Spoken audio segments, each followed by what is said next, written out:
அன்பிற்குரிய சகோதரர்களே, தெளிவான சான்றுகளை எடுத்து வைத்த பிறகு அதற்கு ஏற்கத்தக்க ஒரு விளக்கமாவது அவர் சொன்னாரா என்று நீங்கள் பார்க்கணும். அந்த ஹதீஸை வைத்து வருமான் இருக்கு, வந்தது என்ன விளங்கணும்ல. ஹதீஸை கேள்வி மட்டும் கேட்கக்கூடாது, அதுக்கு ஏன் விளக்கம் இதுதான் நீங்கள் சொல்லணும். என்ன சொன்னேன்? இறைவன் வந்தான், முந்தி பார்த்தது இல்லாமல் வேற உருவத்தில் வந்தான். வந்தவன் ஆமாம் நீ தான் இறைவன் அவங்க நினைஞ்சாங்க, ஒத்துக்கொண்டாங்க. அடையாளம் என்னன்னு கேட்டான்லாம் வருதுல, அதை முழுசாக விளக்கி இது தான் அது சொல்லுதுன்னு அவர் சொல்ல முடிஞ்சா? சொல்ல முடியலை. அப்போ தெளிவான நஸ்ஸுகளுக்கு ஆதாரங்களுக்கு முன்னாடி இந்த மாதிரியான சுய மனோ இச்சைகள் அடிப்படையிலான கேள்விகள் எல்லாம் தகர்ந்து பொடி பொடியாக நொறுங்கிடும். இந்த மாதிரிலாம் பேசக்கூடாது. இப்போ உதாரணத்துக்கு சொல்கிறதா இருந்தால் சில கேள்விகள் கேட்டாங்க, அதுக்கு மட்டும் பதில் சொல்லிடுறேன். இப்போ காற்று எதுக்கு இந்த சப்ஜெக்டில் எடுக்கிறீங்க? காற்றை பற்றியாக பேசிக்கிட்டு இருக்கிறோம் அப்படின்றாங்க. காற்றை எதுக்கு நான் எடுத்தேன்? இறைவனுக்கு உருவம் இருக்குன்னு சொன்னால் அவனை போல எதுவும் இல்லை அப்படின்னு அல்லாஹ் சொல்கிறான். அதுக்கு முரணாகிவிடும். இறைவனுக்கும் உருவம் இருக்குது, இதுக்கும் உருவம் இருக்குது, ரெண்டும் ஒன்றாகிவிடும் அப்படின்ட்டு ஒரு வாதம் வச்சார். அதுக்கு தான் நான் கேட்டேன், அப்போ இறைவனுக்கு உருவம் இல்லைன்னு நீங்கள் சொன்னீங்கன்னா அதே கேள்வி வருமே. காற்றுக்கும் உருவம் இல்லை, இறைவனுக்கும் உருவம் இல்லை, அப்போ அவனை போல எதுவும் இல்லைன்றது இப்போ என்ன ஆகுறது? இதுக்கு பதில் சொல்லுங்கன்னு கேட்டால் காற்றை பற்றியா சப்ஜெக்ட்டுங்கிறாங்க. சப்ஜெக்ட் நீங்கள் சொன்னதுனால அதையும் சப்ஜெக்ட் ஆக்குறோம். அதே மாதிரி மக்கா காப்பீர்கள் உருவத்தை வணங்குறதுனால அவங்க முஷ்ரிக் ஆனார்களா, இறைவன் அல்லாததை வணங்குவதற்காக முஷ்ரிக் ஆனார்களா? அது உருவமோ உருவமற்றதோ இறைவன் அல்லாததை வணங்கியதற்காகத்தான் முஷ்ரிக் ஆனார்கள் என்பதற்காக நான் சொன்னேன். காற்றை வணங்கினால் அது ஒத்துக்கொள்வீர்களா? அப்போ இறைவன் அல்ல, அவங்க வணங்கினது இறைவன் அல்ல, இவனா உண்டாக்குன உருவம், இவனா கற்பனை செய்த உருவம், இவனா உண்டாக்குன பொய் பாத்திரம், அதனால சிறுக்கு வச்சாங்கிறதுக்காக வேண்டி நான் காற்றை எடுத்து காட்டினேன். அது நல்லா புரிஞ்சுக்கிறணும். அப்போ இந்த லைசக்கம் இதிலேயே செய்வோங்கிறதான் ஒரு பேசிக்காக வைக்கிறாங்க. அவனை போல் எதுவும் இல்லைன்னு. அவனை போல் எதுவும் இல்லை நீங்கள் சொன்னீங்கன்னா இறைவனை பற்றி என்ன சொன்னாலும் இந்த கேள்வி வரும். உருவம் இல்லைங்கிறீங்களா? உருவம் இல்லாதவைகள் உலகத்தில் இருக்கின்றன. அவனை இறைவன் இருக்கிறான்னு சொன்னீங்களா? அதில் கூட வந்துடும். இறைவன் இல்லைன்னு சொல்ல இயலாது. இறைவன் இல்லைன்னு சொன்னாலும் அவனை போல் எதுவும் இல்லைன்னு இருக்குத, இல்லாத உலகத்தில் நிறைய இருக்கு, இல்லாதவைகள் நிறைய இருக்குத அப்படின்னு வந்துடும். இது ஒரு குழப்பமான தத்துவம். ஒழுங்கு அந்த ஆயத்தை விளங்குங்க. அதுக்காக சொன்னதை அதுவா சப்ஜெக்ட்னு கேட்குறாரு, புரிந்து கொள்ள வேண்டும். அடுத்து என்னன்னு கேட்டால், இறைவன் காலை திறந்து காட்டுவான் அப்படின்னு இருக்குத, ஒத்த கால் தானே வருது. இறைவன் ஒத்த கால் உள்ளவனா? கேள்வி பாருங்க. சரி, ஒத்த கால் அது என்ன அர்த்தம்? இப்போ அதுக்கு அர்த்தம் இல்லைன்னு சொன்னால் அப்போ என்னத்தை தான் இல்லை காட்டுறான்? அது இசில வருது. அடையாளம் என்னன்னு கேட்ட உடனே அவன் தன்னுடைய காலை காட்டுவான்னு வருது. அப்போ காலை காட்டுவான்ங்கிறதுக்கு அந்த அர்த்தம் இல்லைன்னா வேறு என்னத்தை தான் காட்டினா? எதை வச்சு தான் அவங்க புரிந்து கொண்டார்கள்? ஹதீஸ்ன்னு சொன்னால் நாங்கள் விளக்கம் சொல்கிற மாதிரி நீங்கள் அதுக்கு விளக்கம் சொல்லணுமே. நீங்கள் என்ன அதுக்கு அர்த்தம் கொடுக்குறீங்க? ஒரு கேள்வி மட்டும் கேட்டு விட்டுட்டு போயிடுறதா? அப்போ அதே மாதிரி எத்தனை இடத்துல வரும்? ரசூல் ஸல்லல்லாஹு அலைஹி வஸல்லம் அவருடைய காலோடு என் கால் ஒட்டியது ஒரு கால்னு வரும். அப்போ ரசூலுல்லாஹ்க்கு ஒத்த காலான்னு கேட்பீங்களா? ஒரு காலை காட்டினா ஒரு காலை சொல்லுவாங்க. காட்டுறது ஒரு கால் தான், மொத்தமே ஒரு கால்னு அர்த்தமாயிருமா? நான் ஒரு கையை நீட்டினேன்னு நான் சொல்கிறேன், இன்னொரு கை எனக்கு இல்லைன்றீங்களா? ஒரு கையை காட்டினா ஒரு கை இருக்குன்னு யாராவது அர்த்தம் வழங்குவாங்களா? அல்லாஹ் ஒரு காலை காட்டுறான், இன்னொரு காலை காட்டலை, அதோடு நம்பிட்டு போயிடணுமே தவிர ஒரு காலை காட்டினா இன்னொரு ஒத்த கால் சிலை வச்சுருவானா? அப்போ ஒத்த கால் சிலையை வச்சு அது மாதிரி வணங்க ஆரம்பிச்சிருவான் இறைவனை. அது எல்லாமே எங்கே நிற்கிதுன்னு கேட்டால், இறைவனை இறைவனுடைய செய்தியிலிருந்து அவர்கள் அறிந்து கொள்ள விரும்பவில்லை. அவங்களா இந்துத்துவாவிலிருந்து கற்றுக்கொண்ட ஞானம் அத்வைதம், அந்த இந்து மதத்தில் சொல்லக்கூடிய எங்கும் இருக்கிறான் எல்லாம் அப்படி ஒன்றுமே இல்லாமல் ஆக்கி இறைவனை இல்லைன்னு ஆக்குறது. இறைவன்னா ஒன்றும் இல்லைன்னு ஆக்கி விட்டுட்டு இறை அச்சத்தை எல்லாம் போக்க வைத்தது நான் தான் இறைவன்லாம் மனுஷனை சொல்ல வைப்பதற்காக வேண்டி அவங்க கண்டுபிடிச்ச இந்து மதத்து சித்தாந்தம். குரானில் ஹதீஸில் உருவம் இல்லை, ஒரு வரியில் அல்லாஹ் சொன்ன டாபிக் ஓவர். உருவம் இருக்குன்னு நம்பிட்டு இருக்குது, இருக்கிறதுக்கெல்லாம் விளக்கம் கொடுத்து மறுக்க பார்க்குறாங்களே தவிர இல்லைன்னு ஒன்று எடுத்து வைக்க எழுதா? ஒரு ஆதாரம் இது வரைக்கும் வச்சாங்களா? இன்னும் சொல்ல போனால் அவங்க மறுப்புன்னு சொல்லி நம்ம எடுத்த வைக்கலன்னு முகத்தை பற்றி மறுப்புன்னு சொல்லி வைக்கிறதுலையே இறைவன் இருக்கிறான்னு ஒத்துக்கிறாங்க. உருவம் இருக்குன்னு எப்படி எல்லாம் அழிஞ்சு விடும், அவனுடைய முகத்தை தவிர அழிஞ்சு விடும். முகத்தை தவிர அழிஞ்சிடும்னா கைகால்லாம், முகத்தை தவிர கைகால்லாம் அழிஞ்சிருமா அப்போ அப்படின்னு கேட்டுட்டு நம்மளே உலகத்தில் என்ன சொல்லுவோம்? முகத்துக்காக பார்க்குறேன்னு சொல்லுவோம். முகத்துக்காக பார்க்குறேன்னு என்ன அர்த்தம்? மொத்த உடம்புக்காக பார்க்குறேன்னு அர்த்தம். அப்போ அல்லாவுக்கு உடம்பு இருக்குன்னு ஒத்துக்கிட்டாரு. அவரே என்ன செய்கிறாருன்னா அவனுடைய முகத்தை தவிர எல்லாம் அழிஞ்சிரும்னா அவன் மொத்தமாக அழிய மாட்டான். அப்போ அந்த அந்த உதாரணத்தை காட்டி அவர் என்ன செய்கிறாரு, உள்ளுக்குள்ளே நீங்கள் என்னத்தை மறைச்சாலும் ஹக்கை வந்து உங்களுக்கு முழுசாக மறைக்கல, உங்களை மீறி பீரிட்டுக்குன்னு வாயிலிருந்து வரும். அப்போ அவங்க வார்த்தையிலேருந்து என்ன வருகிறது, இறைவனுக்கு உருவம் இருக்குது, ஒன்று சூனியம் கிடையாது, ஒன்றுமில்லாமல் ஆக்க பார்க்குறாங்க. இறைவனத்தை பற்றி பயமே மக்களுக்கு இல்லை. காரணம் என்ன, இறைவன்னா ஒன்றுமே இல்லை, பயம் வர மாட்டேங்குது. பார்க்குவாங்க கேட்பாங்க அப்படின்னு ஒன்றா ஒரு பயம் வரும். அப்போ அல்லாஹ் சொன்னபடி இறைவனை சொல்லாத காரணத்தினால, அல்லாஹ்வுடைய ரசூல் சொன்னபடி இறைவனை சொல்லாத காரணத்தினால இந்த மாதிரிலாம் வருது. அடுத்து என்ன, அப்போ அல்லாஹ்வுக்கு 2 உருவமா? அடுத்த கேள்வி என்னது, முதல்ல பார்த்தார்களே அது இல்லாத வேற வடிவத்தில் வருவான்ற உடனே அப்போ 2 உருவமா? ஆமாம், இதில் என்ன உங்களுக்கு ஆச்சரியம் இருக்குது? அல்லாஹ்வுடைய ரசூல் அப்படி சொன்னாங்கன்னா ஒரு வடிவத்தில் வந்தால் 2வது வடிவத்தை நம்பிட்டு போங்களேன். நாங்களா சொல்கிறோம்? நாங்களா சொன்னால் இந்த கேள்வியை கேட்கணும். ஏன் ஜிப்ரீலுக்கு ஒரு 600 ரெக்கைகள் உள்ளவராக ஜிப்ரீல் இருக்கிறாரு, அது அவருடைய வடிவம். அவரே ஒரு மனுஷன் மாதிரி வரலையா? ஜிப்ரீலுங்கிற ஒரு வானவரை ரசூல்லாட்ட வந்து ஒரு மலக்கு மனிதன் மாதிரி வந்து இஸ்லாத்தை பற்றிலாம் கேள்வி கேட்கலையா? திஹியத்துல் கலபிங்கிற சஹாபியுடைய தோற்றத்தில் அடிக்கடி ரசூல் ஸல்லல்லாஹு வந்து பார்க்கலையா? 2 தடவை ரசூல் ஸல்லல்லாஹு அலைஹி வஸல்லம் ஜிப்ரீலை அவருடைய ஒரிஜினல் வடிவத்தில் பார்த்தார்கள் இருக்கிறது. அப்போ எத்தனை வடிவம்? அல்லாஹ் வந்து தன்னுடைய படைப்புகளுக்கே இப்படி 2 விதமாக பார்க்குவான்னா, அவன் மக்களும் நினைச்சதெல்லாம் செய்யக்கூடியவன். ஒரு மாதிரி அவன் காட்சி தருவான், 2வது தடவை அவன் தன்னை காட்டுவான். இதில் என்ன உங்களுக்கு சந்தேகம்? அப்போ அல்லாஹ்வுக்கு அது முடியாதுங்கிறீங்களா? அப்போ உங்கள் மனிதனை என்ன செய்கிறான், ஒருக்கா தொப்பி போட்டு வந்தால் வேற ஆள் மாதிரி தெரியுது, தொப்பி போடாமல் வந்தால் ஒரு மாதிரியாக தெரியுது, ஒருக்கா தாடியை வச்சுட்டு வந்தால் ஒரு மாதிரியாக தெரியுது, சேவ் பண்ணிட்டு வந்தால் இன்னொரு ஆள் மாதிரி தெரியுது. நீங்களே பல கோலங்கள் எடுத்தீங்கன்னா படைத்த ரப்புல் ஆலமீன் வந்து ஒரு மாதிரியாக தென்பட்டான், ஹதீஸில் இருக்கிறது. 2வது விதமாக வேற மாதிரி தென்பட்டான், ஹதீஸில் இருக்கிறதானே சொல்கிறோம். அப்போ நீங்கள் கேள்வி ரசூல்கிட்ட கேட்குறீங்களா? நாங்களா இட்டு கட்டி கையில் மடியில் போட்டு சொன்னால் இந்த கேள்வி எங்கள்கிட்ட கேட்கலாம். இதை சொன்னது யாரு? அல்லாஹ்வுடைய ரசூல்ல சொல்கிறாங்க. ஒரு வடிவத்தில் வந்தான் ரசூல்லா சொன்னால் ஆமாம் வந்தாங்க, வேற வடிவத்தை எடுத்தான்னு வந்து ஆமாம் எடுத்தாங்க. இதுதான் குர்ஆனுக்கு கட்டுப்படக்கூடிய தன்மையா? அப்போ ரசூல் ஸல்லல்லாஹு அலைஹி வஸல்லம் கிராஸ் பண்ணுறீங்களா? அப்போ இந்த கிராஸ், இந்த கொஸ்டின் யாருக்கு எதிரான கொஸ்டின்? அது நாங்கள் சொல்லக்கூடியது ஹதீஸில் இருக்குதா இல்லையா, அதைத்தான் நீங்கள் பார்க்கணும் என்பதை என்ன செய்கிறோம், அதை வந்து பதிவு பண்ணிக்கிறோம். அடுத்து என்னன்னு கேட்டால், மூசா நபி விஷயத்தை சொன்னாங்க. மூசா நபி இறைவனுடைய அந்த தஜல்லியை பார்த்த உடனே மூர்ச்சையாக விழுந்தார்கள், அது கூட தப்பாக சொல்கிறாங்க. மூசா நபி இறைவனையை பார்த்தாங்க, இறைவனுடைய தஜல்லியை பார்த்தாங்க, பார்க்கலன்னு சொல்கிற வசனத்தை வாசித்து பார்த்தாங்கன்னு அர்த்தம் செய்கிறார். மூசா நபி என்ன கேட்டாங்க, ரப்பி அருணி அன்னுர் இலைக்க, இறைவா உன்னை நான் பார்க்கணும் காட்டு அப்படின்னு கேட்டாங்க.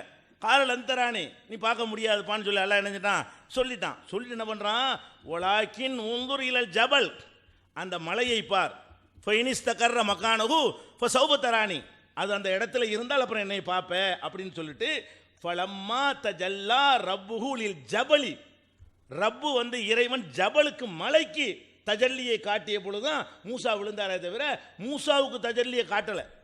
மூசாவுக்கு தஜல்லியை பார்த்துவிட்டு ஒளியை பார்த்துவிட்டு விழுந்தார்கள் இல்லாத, குர்ஆனில் இல்லாத ஒன்றை கூட இல்லை. மலைன்னு தெளிவாக சொல்லி இருக்கும் பொழுது மலை இடத்துல மூசா கொண்டு வச்சு விட்டார்.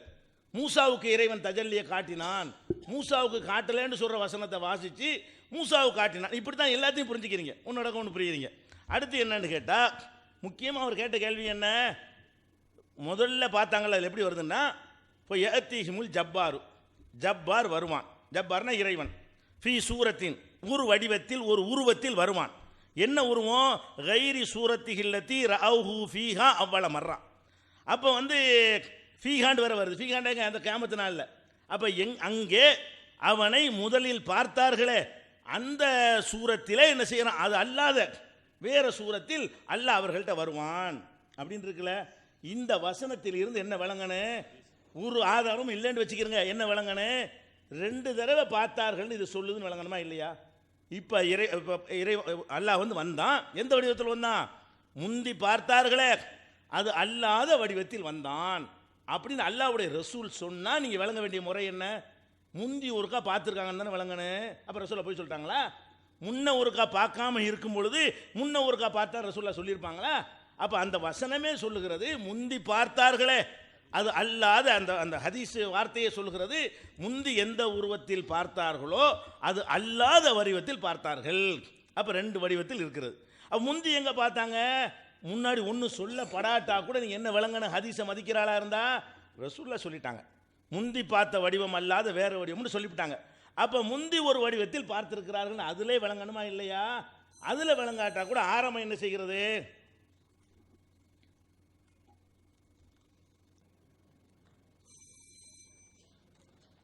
அன்பார்ந்த பெரியவர்களே, அப்போ உருவம் இல்லை, காலு இல்லை, அப்போ நீங்கள் அர்த்தம் சொல்லுங்களேன். இப்படி நீங்கள் கேட்கணும்னு சொல்லி தான் நாங்கள் வெயிட் பண்ணோம். அதனால தான் மறுத்துக்கிட்டே இருந்தது. அதுக்கு என்ன விளக்கங்கிறத நீங்களே கேட்கணும், நாங்கள் சொல்லணும். அதுக்காக தான்.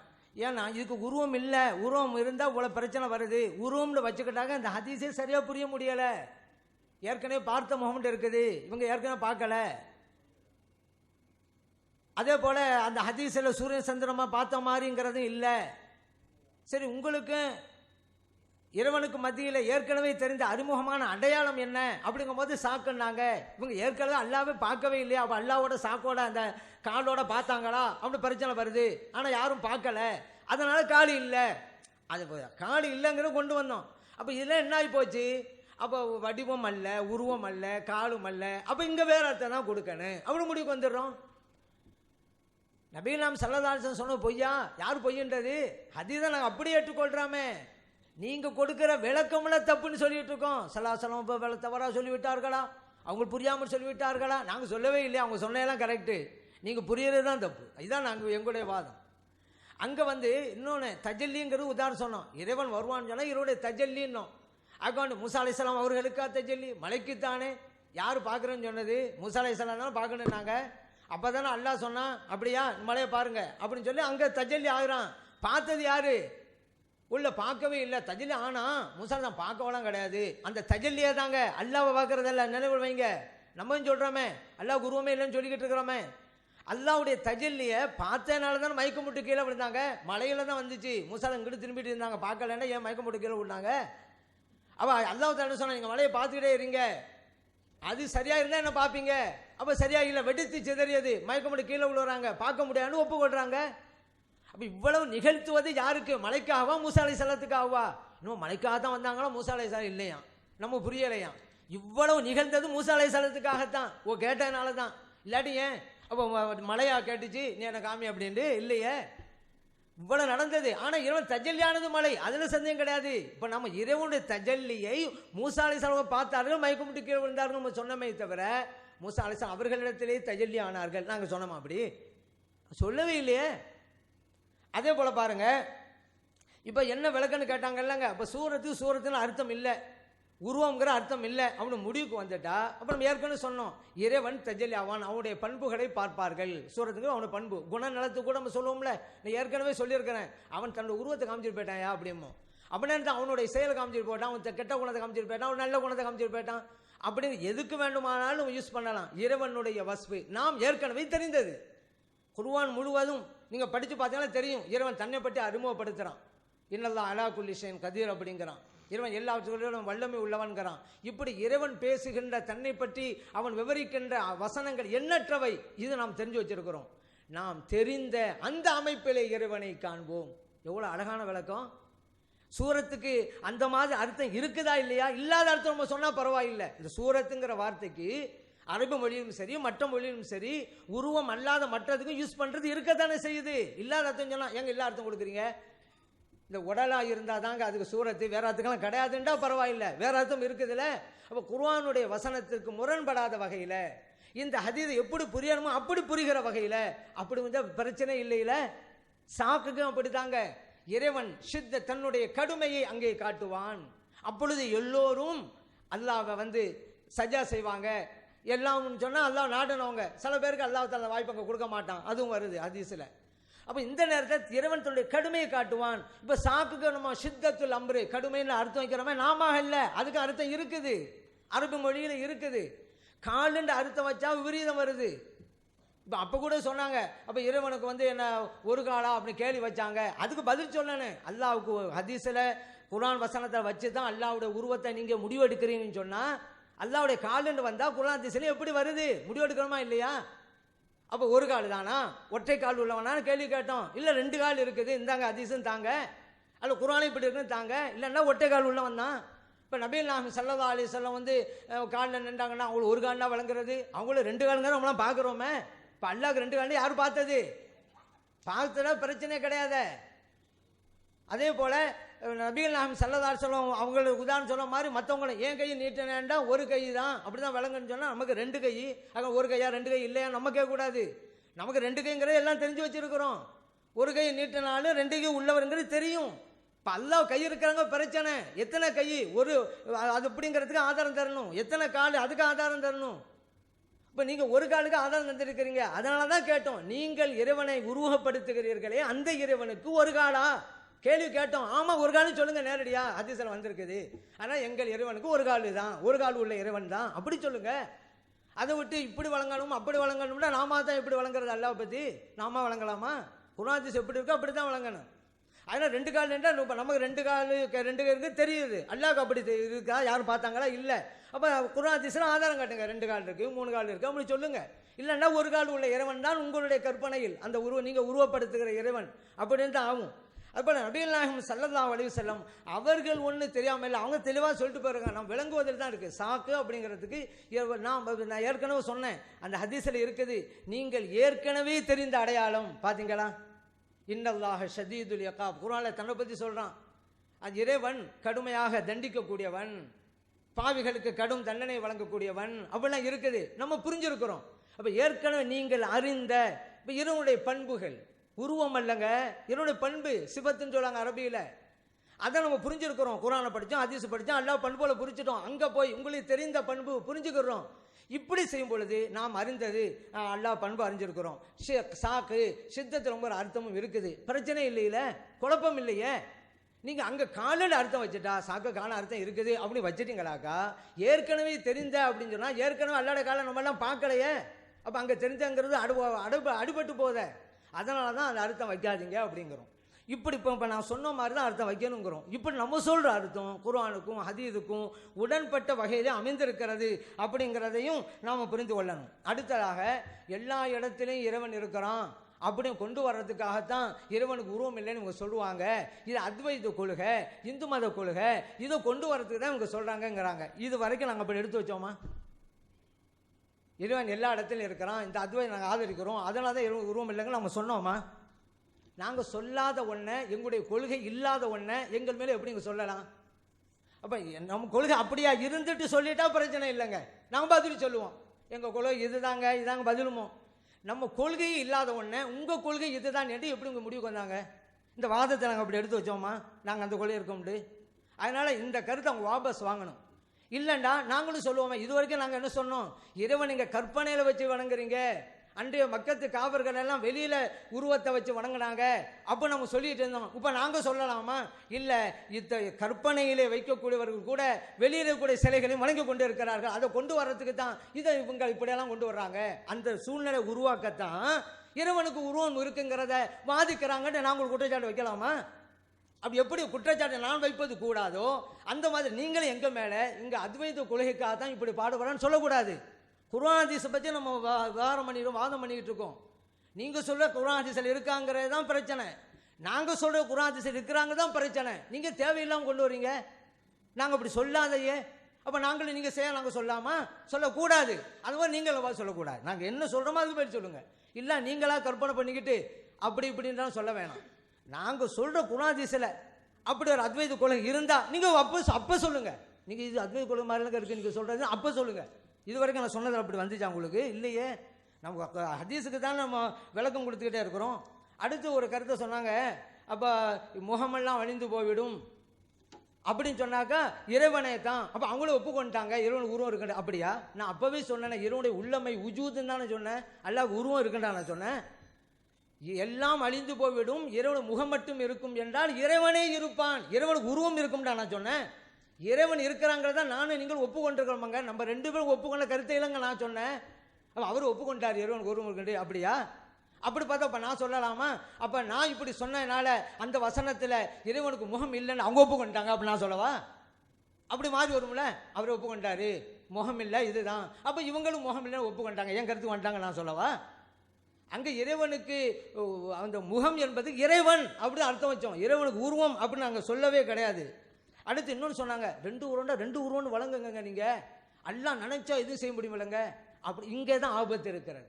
அப்போ இறைவன் நினைச்சா தன்னை மாதிரி தனக்கு உதவிக்கு ஒரு கடவுளை அமைத்துக் கொள்ளலாமா?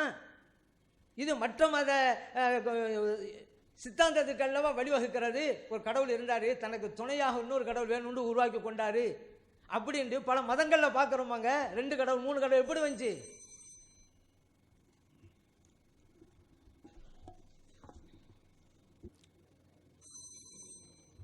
அன்பிற்குரிய சகோதரர்களே, இப்போதே உங்களுக்கு என்ன உண்மை என்பது தெளிவாக இருக்கும். ஏன்னா இறைவனுக்கு உருவம் இல்லைங்கிறதுக்கு ஒரு ஆதாரத்தையும் காட்ட முடியல. சில கேள்விகளை கேட்குறாங்க. அந்த கேள்விகள் ஒவ்வொரு கேள்வி கேட்கும் பொழுது அது தவறு என்று நிரூபித்தவொன்னு அதை விட்டுட்டு வேறு கேள்வி கேட்குறாங்க. என்ன கேட்குறாங்கன்னா, ஒரு காலாக இருங்கள், அதுக்கு பதில் சொல்லணும் அப்படிங்கிறாங்க. இறைவனுக்கு ஒரு கால் இருக்குதுன்னு ஹதீஸில் வந்தால் ஒரு கால் தான். இறைவனுக்கு 2 கால் இருக்குன்னு வந்தால் 2 கால் தான். ஆனால் இந்த ஹதீஸில் ஒரு காலை காட்டுவான்னு தான் வருதே தவிர ஒரு கால் இருக்குன்னு வரல. ஒரு கால் இருக்குதுன்னு ஹதீஸ் வந்தால் ஒரு கால் தான் சொல்லணும். ஒரு காலை காட்டுவான்னு சொன்னால் அல்லாஹ் விட்டுருவோம். நம்ம ஷேக் அப்துல்லா ஒரு கையை எண்ணி காட்டினார்னா என்ன அர்த்தம்? ஒரு கை இருக்குன்னு அர்த்தம் வருமா? ஒரு கையை காட்டினார்னா காட்டினது ஒரு கைன்னு அர்த்தம் வருமா? இருக்கிறதே ஒரு கைன்னு அர்த்தம் வருமா? ஒரு கால்னால பந்தை உதைச்சாருங்கிறோம். இன்னும் ஒத்த கால் உனக்கு எப்படி சொல்ல முடியுமா? பந்தை ஒத்த காலில் உதைச்சான். அதை ஒரு செயலோடு சேர்த்து சொன்னால் அதை அதோடு புரிந்து கொள்ளணுமே தவிர உறுப்பை எண்ணுவதற்கு இது ஆதாரமாக யாராவது எடுக்கலாமா? ஒரு சிந்திக்கிற யாராவது இதிலிருந்து அந்த விளக்கம் எடுக்கலாமா? அதான் அதற்கான பதில். எத்தனை கால் அது இனிமேல் வரப்போகிறோம். இப்போ உருவத்தெல்லாம் நிற்கிறோம். இனிமேல் முகம் கை ஒன்றுக்கும் உங்களுக்கு பதிலே சொல்ல இயலாது.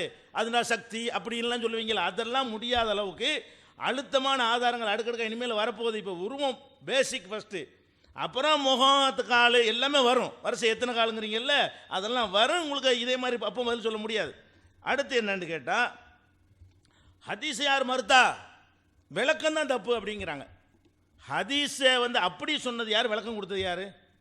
விளக்கம் நாங்கள் கொடுத்தோமா? இறைவன் உருவத்தில் வருவான் நேரடி அர்த்தம். விளக்கமே நாங்கள் கொடுக்கல. முன்பு பார்த்தார்களே அது அல்லாத வடிவத்தில் வருவான் நேரடி வார்த்தை. விளக்கமே கொடுக்கல. விளக்கம் நீங்கள் கொடுத்தீங்க, நான் கொடுத்தனா? யோசிச்சு பாருங்க. நம்ம கொடுத்த விளக்கம் தான் தப்புங்கிறார். விளக்கமே கொடுக்கல. விளக்கம்னு சொல்லி நீங்கள் இல்லை மறுத்துக்கிட்டு இருக்கிறீங்க. நாங்கள் விளக்கமே தரல. அல்லாஹ்வுடைய ரசூல் சொன்னதை அப்படியே தமிழில் சொல்கிறோம், அவ்வளவுதான். அப்போ அவர்களிடத்தில் அல்லாஹ் வருவான் என்பது விளக்கமாக மொழிபெயர்ப்பான்.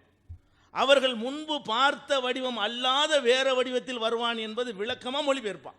அப்போ உங்கள் விளக்கத்தை தான் நாங்கள் தப்புன்னு சொல்கிறோன்னு எடுத்து வைக்கிறாங்க பாருங்களேன். விளக்கமே சொல்லலை. நம்ம விளக்கம்னு சொல்லி அவங்க தான் மனோவிச்சை பிரகாரம் ஒரு டைவர்ட் பண்ணுறாங்களே தவிர நம்ம விளக்கமே சொல்லலை, உள்ளது தான் அர்த்தம் செய்கிறோம். அடுத்து என்ன? சூரத்துன்னா பண்புன்னு வச்சுக்கிறேன்னு, நமக்கு அல்லாவுடைய பண்புலாம் தெரியும்ல அப்படிங்கிறாங்க.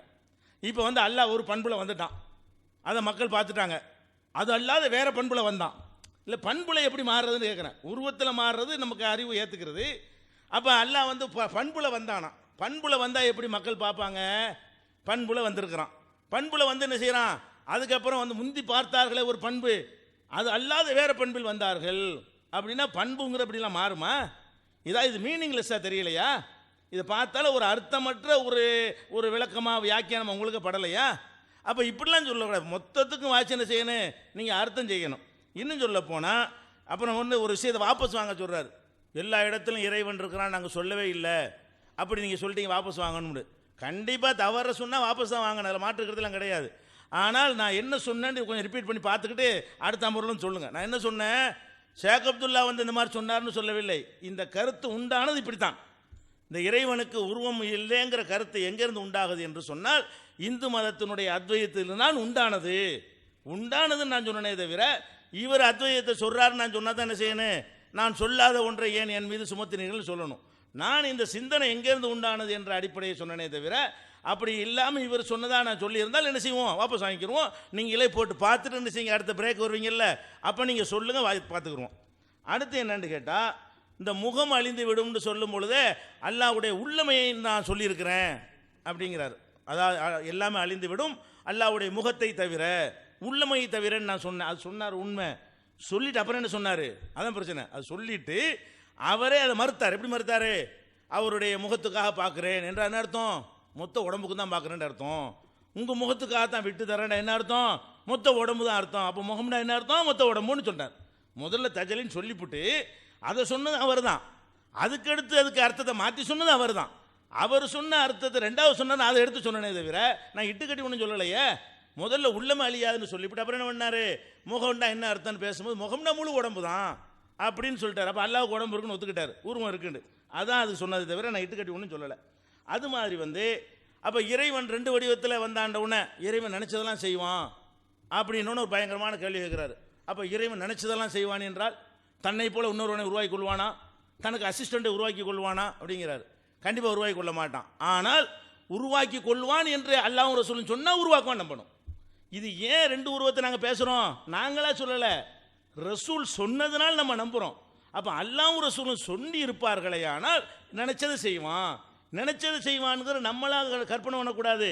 எதையெல்லாம் செய்வான்னு நமக்கு வரும், அல்லாஹ் சொல்லுவான், அல்லாஹ்வுடைய ரசூல் சொல்லுவாங்க.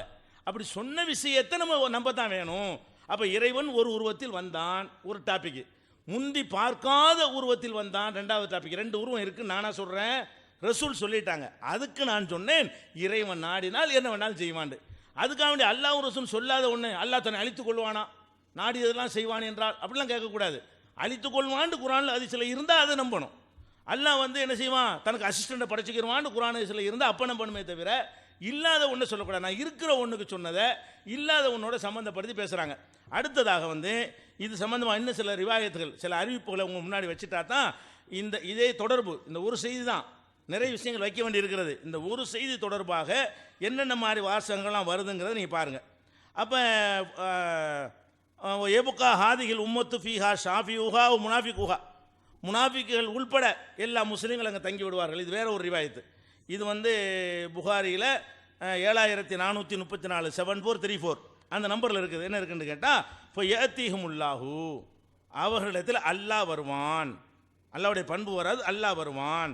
இப்போ யக்கூல் அன ரப்புக்கும், நான் தான் உங்கள் இறைவன் என்று சொல்லுவான். இப்போ யக்கூலுன மக்கள்லாம் சொல்லுவாங்க ஹாதா மக்கானுனா ஹத்தா ஏத்தினா, அவன் இறைவன் இங்கே வர்ற வரைக்கும் நாங்கள் இதை விட்டு அசைய மாட்டோம். எல்லாரும் சிலை வணங்கினவன் சிலையோடு போயிட்டான், சிலுவையை வணங்கினவன் சிலுவையோடு போய் நரகத்தில் விழுந்துட்டான். நாங்கள் இந்த இடத்த விட்டு அசைய மாட்டோம். எது வரைக்கும்? ஹத்தா ஏத்தியனா ரப்புனா, எங்கள் இறைவன் வர்ற வரைக்கும் நாங்கள் அசைய மாட்டோம். ஃபைதா ஜா ரப்புனா, எங்கள் இறைவன் வந்தால் அரஃபுனாஹு, நாங்கள் அவனை அறிந்து கொள்வோம். அப்படின்ற உடனே ஃபயஅத்தீஹுமுல்லாஹு ஃபீ சூரத்திஹில்லத்தி யாரிஃபூன், அவர்கள் அறிந்து கொள்ளக்கூடிய உருவத்தில் அல்லாஹ் வருவான்.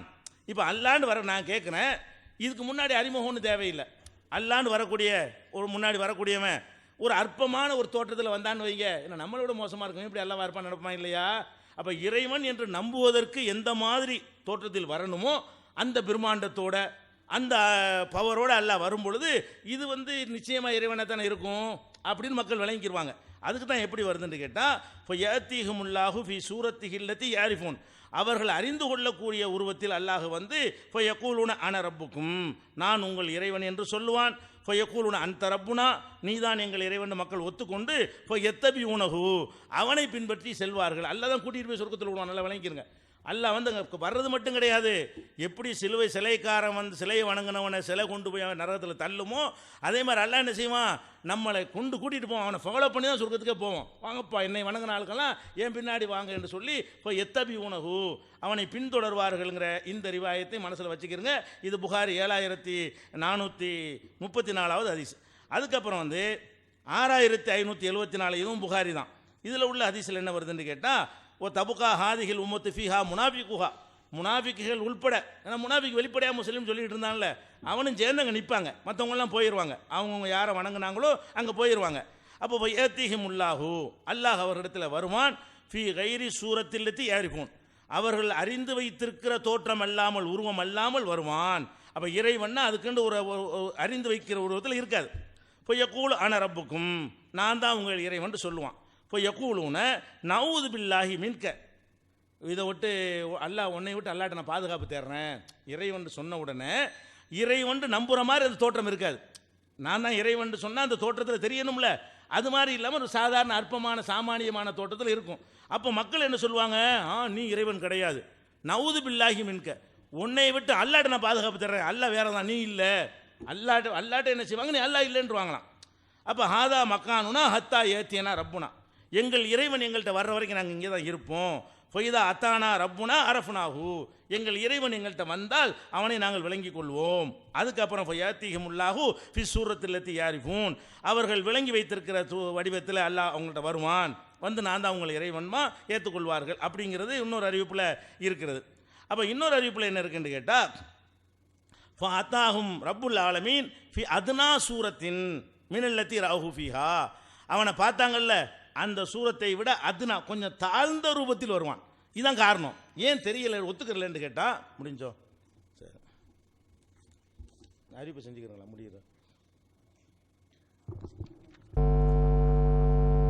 அவங்க பேசும்பொழுது இறைவனுக்கு உருவம் இல்லை அப்படிங்கிறதுக்கு எந்த ஆதாரத்தையும் தரல.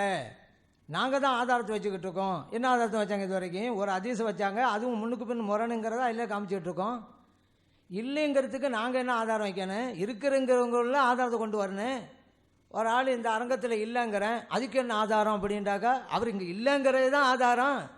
ஒரு ஆள் இங்கே இருக்கிறாரா, ஆதாரம் என்னங்க, எந்த இருக்கிறாரு பாருங்க அப்படின்னு சொல்லணும். இந்த அரங்கு இல்லைங்கிறது தான் இல்லைங்கிற ஆதாரம். அதுக்கு ஒரு ஆதாரம் கொண்டு தரல. இல்லை, அதெல்லாம் இல்லை, முடிஞ்சு போச்சு.